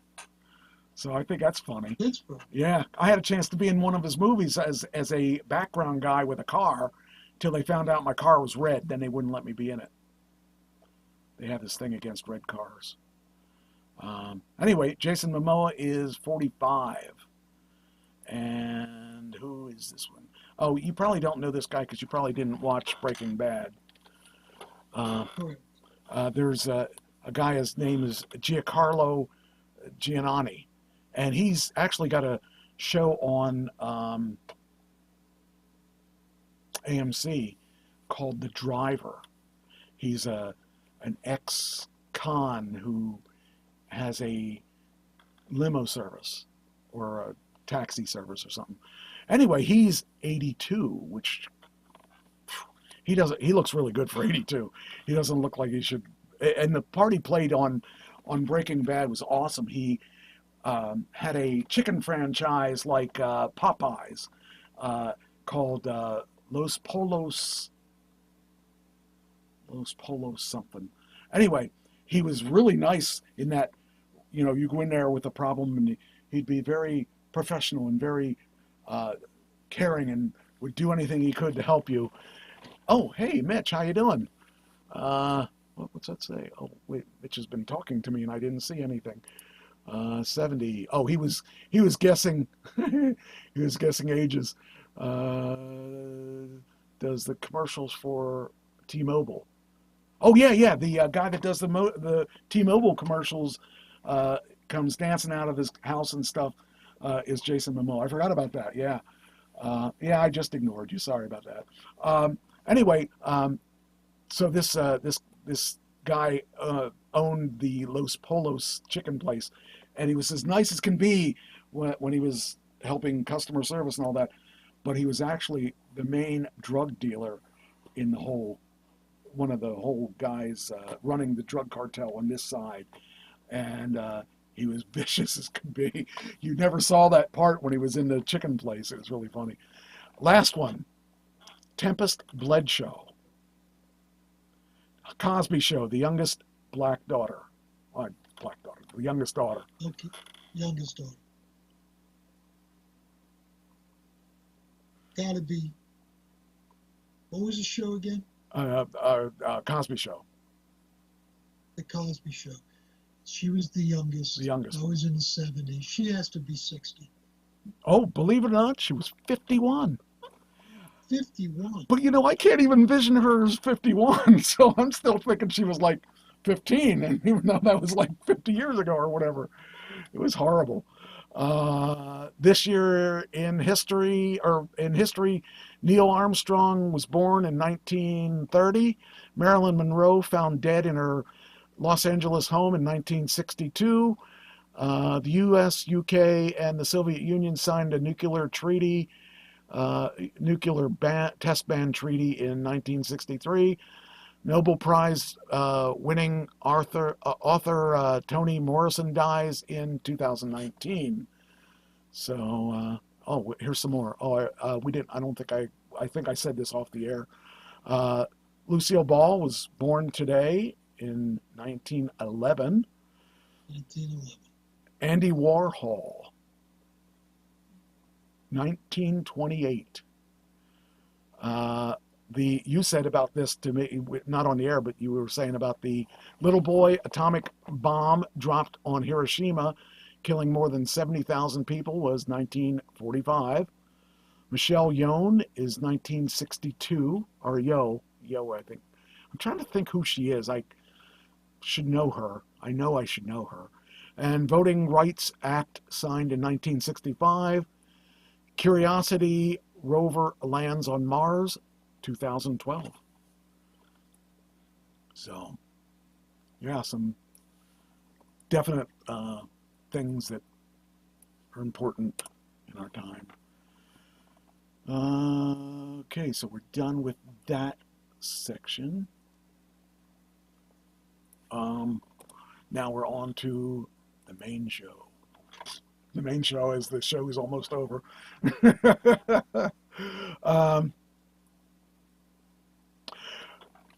This is so weird. There's a dog surfing championship. Dog surfing championship. Dog surfing championship. Yes, I've watched it. Hold on. I hate YouTube. Gotta get rid of these commercials. Oh, I can skip it. Here we go. Dog surfing. I couldn't get my dogs to do that. I know the one couldn't do it because he's too hyper. The other one wouldn't want to stand up. She would just lay on the surfing board if we got her on the surfing board. I can't believe they have a championship like this. How do you get your dogs to do that? My dogs love water. I know Cheyenne loves water, but I don't know if I could get her to surf. Maybe that could be another life for me. Oh man. So this is interesting stuff. We talked about a long time ago. We talked about the pyramids in Egypt. Yes. So something new just came out, and I don't know if you're aware of this, about how they built, or they suspect how they built the one pyramid. Have you heard anything about this? No. Okay, you'll like this. They had some kind of hydraulic system that built this. Now, I don't know how I don't know how that could possibly be, but here's the information. The magnificent step pyramid standing tall in ancient Egypt necropolis of Saqqara is truly one of the wonders of the ancient world.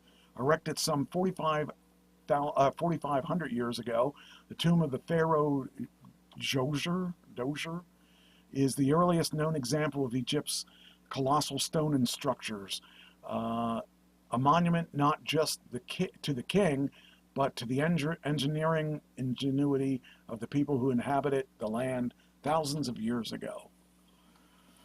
How this architectural marvel was constructed, especially given its sharp departure from any building that came before, has been intense interest to archaeologists and historians. Now a team led by Egyptologist Xavier Landru of the Paléontechnique in France might have uncovered a significant clue. Previously unexplained structure in Saqqara, they argue, is in fact a check dam, supporting the hypothesis a water-powered lift helped move materials used in pyramids constructions. This bolstered by the discovery of several other features, including what researchers interpret as the remains of a novel kind of a hydraulic lift, a central shaft which the water channeled from below might flow like lava into a volcano, raising a floating platform which would be capable of transporting large rocks to the pyramid's summit. I don't know. I think they're pretty, because the things I read was that those stones were so big that even modern technology couldn't lift them. So I don't know how much I believe this. Plus, the cuts were so precise. Right, yes, that too. So I don't know how much I believe this, but this is... Ancient aliens. That's yeah. As much as I mean, that started me on my alien research. And I started watching Oak Island too. I don't know if that's going to... I don't know, that's really weird stuff. I haven't quite figured it out, but that's because I'm done with Skinwalker Ranch till next season. So I can't do any more research on that one. But anyway, the research is, it says, based on transdisciplinary analysis, the study provides for the first time an explanation of the function and building process of several colossal structures found on the site, according to the researchers. I still don't buy it because, you know, there's their platform and all that stuff. Phase 1 was lift loading. Phase 2 was water filling. Phase 3 was first water draining. Phase 4 was second extension unfolded. Then the 5 was second water filling, talking about how the platforms were all lifted. But I can't imagine how high the platform, considering how high those pyramids were. I mean, I don't even think that even makes sense to me. But I guess people get paid. They could not be manhandled. They're too big, too heavy to be manhandled. Right, yes. Yeah. And I don't care how many horses they had. And how many things were too big. And how many slaves they had doing it and all that. But considering the fact that the modern equipment can't even lift one of those, and especially how high they were, I would love to really know how it happened, and it'll probably be the day I die I will find out, because that's one of the things I'm going to demand. Tell me, I got to know. So I don't know, but that they actually supposedly there's a video. I don't know. Let's see if there's it's a YouTube video. It means lots of stupid stuff. We don't have to watch it. We don't have to watch a commercial. Maybe this will be interesting. So this is it. This is okay. Where am I going to see this? 3 minutes. In under 3 minutes. Explained in under 3 minutes. Really, I don't know if that'll really do it in 3 minutes. But I am curious how they did it. 3,000 years. All right, I'm afraid to turn this up because I'll get... Middle and New, each marks in the kingdom's history. Historians today attribute the success of the Egyptian civilization to its prime geographical location next to the Nile River, which spans 4,000 miles, and with the Nile, as historians describe it, life in Egypt would be nearly impossible. As the yearly Nile floods came down from the Ethiopian highlands, nutrient-rich soil was deposited along the riverbanks, allowing for a prosperous agriculture. Lifeless deserts spanning across the region acted as natural barriers and clear political boundaries as leaders centralized the region. Due to the kingdom's wealth and central location, it became a target for kingdoms abroad, as the Persians, Macedonians, and finally the Romans all tried to lay claim on the powerful kingdom of Egypt. Now, the pharaohs, who were considered all-powerful rulers in ancient Egypt and believed their authority came straight from the gods, only became commonly known by the Greek term pharaoh, meaning great house in modern times. They oversaw a vast bureaucracy, including scribes skilled in hieroglyphics. In ancient Egypt, religion was a pivotal part of everyday life, intertwined with almost everything they did. Their pantheon consisted of roughly 2,000 gods, each with their own roles and stories. Take Osiris, for instance, who they believe controlled the Nile's flooding, or Amun-Ra, who was the chief god. But their temples were more than just places for worship. They were the beating heart of the cities. Besides being religious sanctuaries, they were also political headquarters and economic hubs central to the civic life and order of the day. We mentioned earlier how Egypt's history and civilization have influenced the modern world. A lot of that can be attributed to Egypt's hieroglyphics, which were one of the earliest forms of the written language. For centuries, people would try to decode what these hieroglyphics meant, but it wasn't until the early 1800s that we discovered the Rosetta Stone, allowing linguists to decode these mysterious messages. This unlocked access to one of the world's oldest bodies of literature. Egypt also pioneered the use of papyrus reed, a water plant used to create things to write on or even make rope. However, the once common plant is now nearly extinct in the entire region. Egyptians were also lovers of knowledge, with the kingdom's scholars mastering basic mathematics, leading them to develop the world's first solar calendar as well as the unique division of the day into 24 hours. For a long time, the extensive and storied past of ancient Egypt, spanning over 3,000 years, was largely overlooked. It wasn't until the 1700s that Napoleon's armies during their conquest brought back treasures from Egypt, sparking a global fascination with this ancient civilization that still persists. The iconic Sphinx and pyramids, mysterious hieroglyphs, and elaborate tombs complete with well-preserved mummies have since mesmerized countless history enthusiasts and travelers to this day. Well, that didn't tell us anything. They lied. That didn't tell us anything. That, I feel like I was just cheated out of 3 minutes of my life. Huh. Anyway, what else we got here? Simone Biles won her, what was it? Her fourth medal, and her fourth medal of the Paris Olympics, and now her 13th Olympic medal. Can you imagine? She had a terrible fall, though. Oh, did she? Okay. Yeah. And she lost out on a fifth medal. Oh, that's a shame. But she's still the United States record holder. Well, here's the medal counts. United States has 24 golds, 31 silver, 31 bronze, and 86. What's that? Is that everything? Is that what they are? That's total. Oh, okay. That's total. Okay. China has 22 gold, 21 silver, 16 bronze, so they're at 59. Australia has 14 gold, 12 silver, 9 bronze for 35.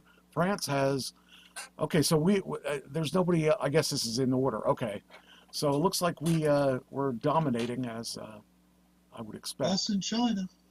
That's crazy. But China, I mean, China did, I'm wondering, man, I can't believe, I guess I could explain, that explains, because they do a lot of the gymnastics and stuff. They're Yes. really good at that stuff. So. But you know who isn't on that list very high? Who's that? Russia. Are they even on the list? They're on the list, but they're not very high. Where are they? Soviet Union used to send their best and brightest over here, but now Russia's really declined. Huh. There's Poland. I don't even see Soviet Union on here. Unless I passed them. Yeah, Russia. Oh, Russia. I may have passed them. Let's see here. I mean, that's really way down the list. I don't even see them.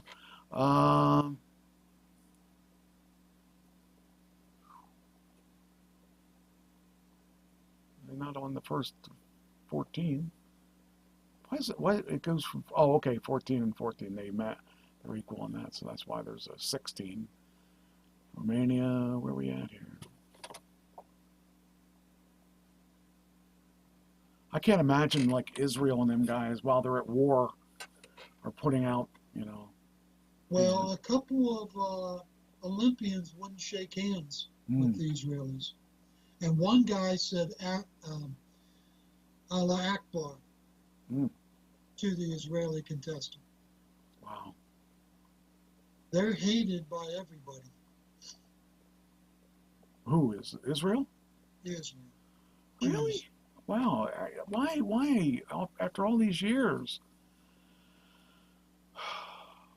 I'm just glad that I don't have to worry about all that stuff. I don't see them at all. They're not in here.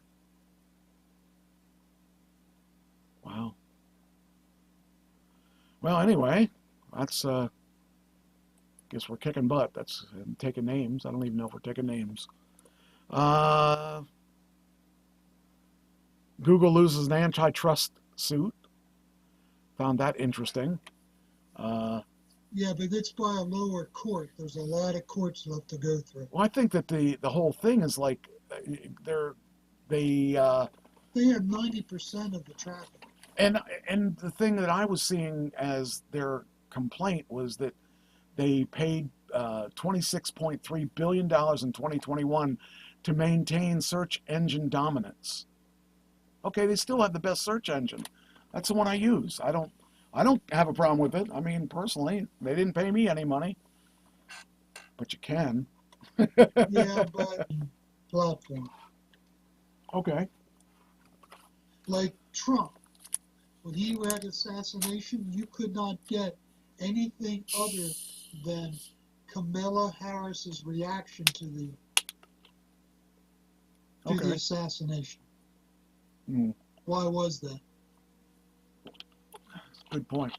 When I looked up today, I wanted a conservative take on the new vice presidential candidate. Right.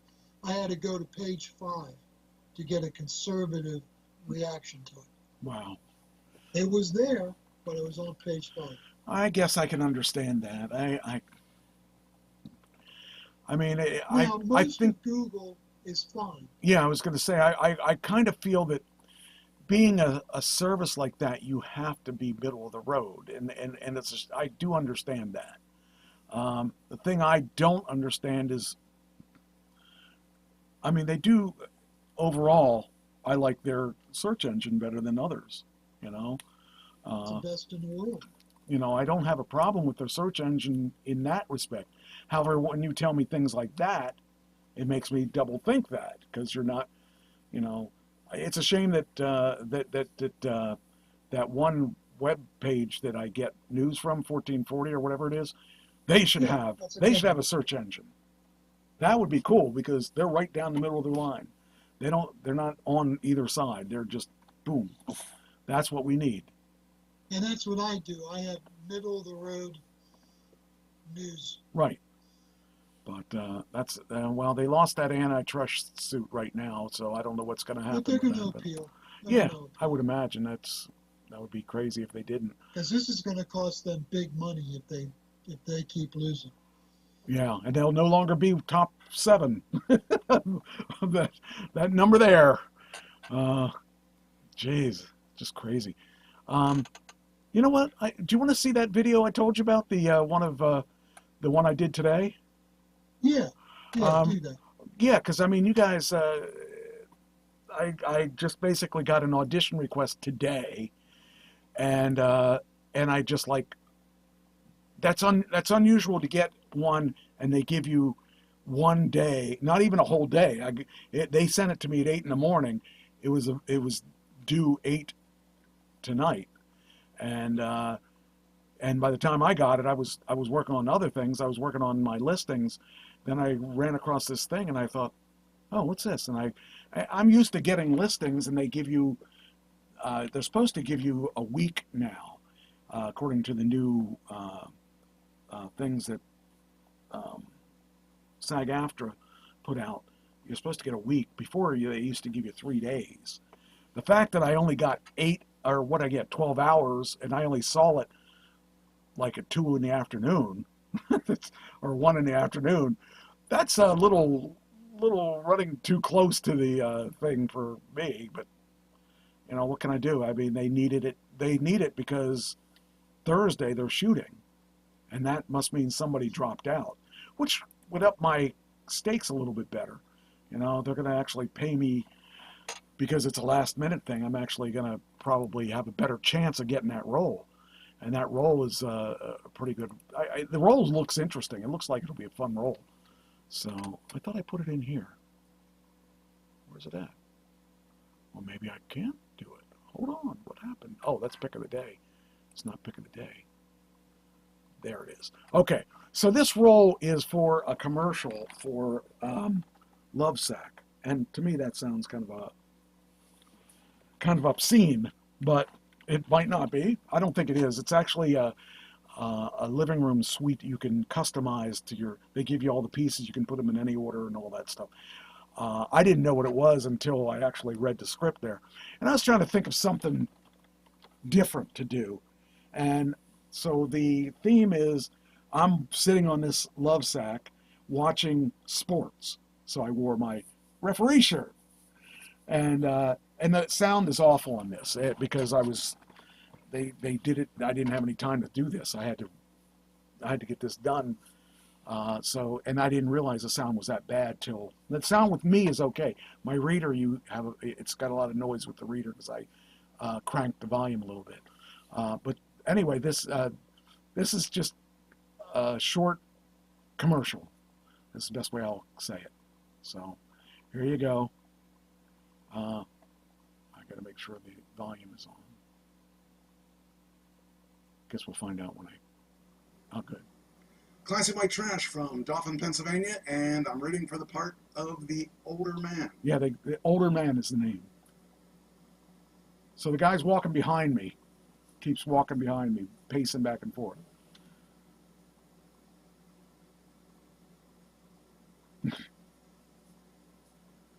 Can I help you with anything? You're making me nervous. No, just curious when you might. Well then, make yourself useful. Iced tea, please. You've got to get your father out of my pillow sack accent chair from Love Sack.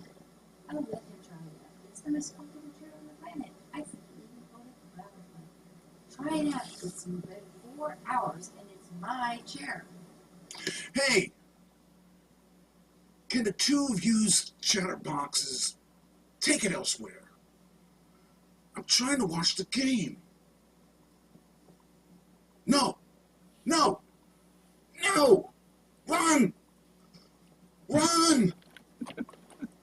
Just keep with him straight. You know my father. He wants a straight shooter. Column is, What is it, Colin?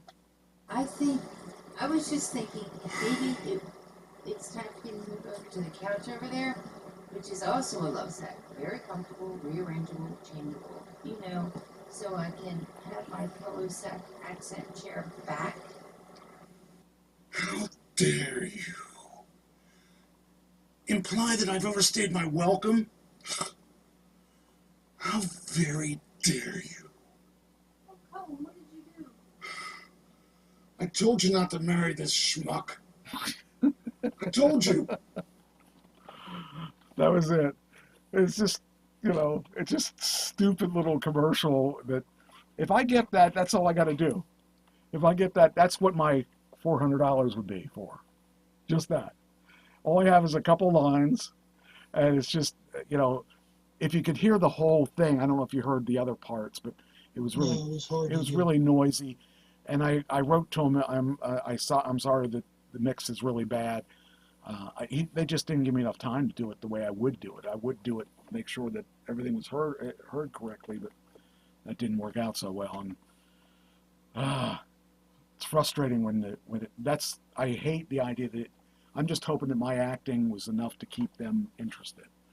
And but it was just, I just liked it because it was just obnoxious, and the character was over the top, and I like to play over the top characters. So we'll see if that turns out to be anything, but I think it was pretty good.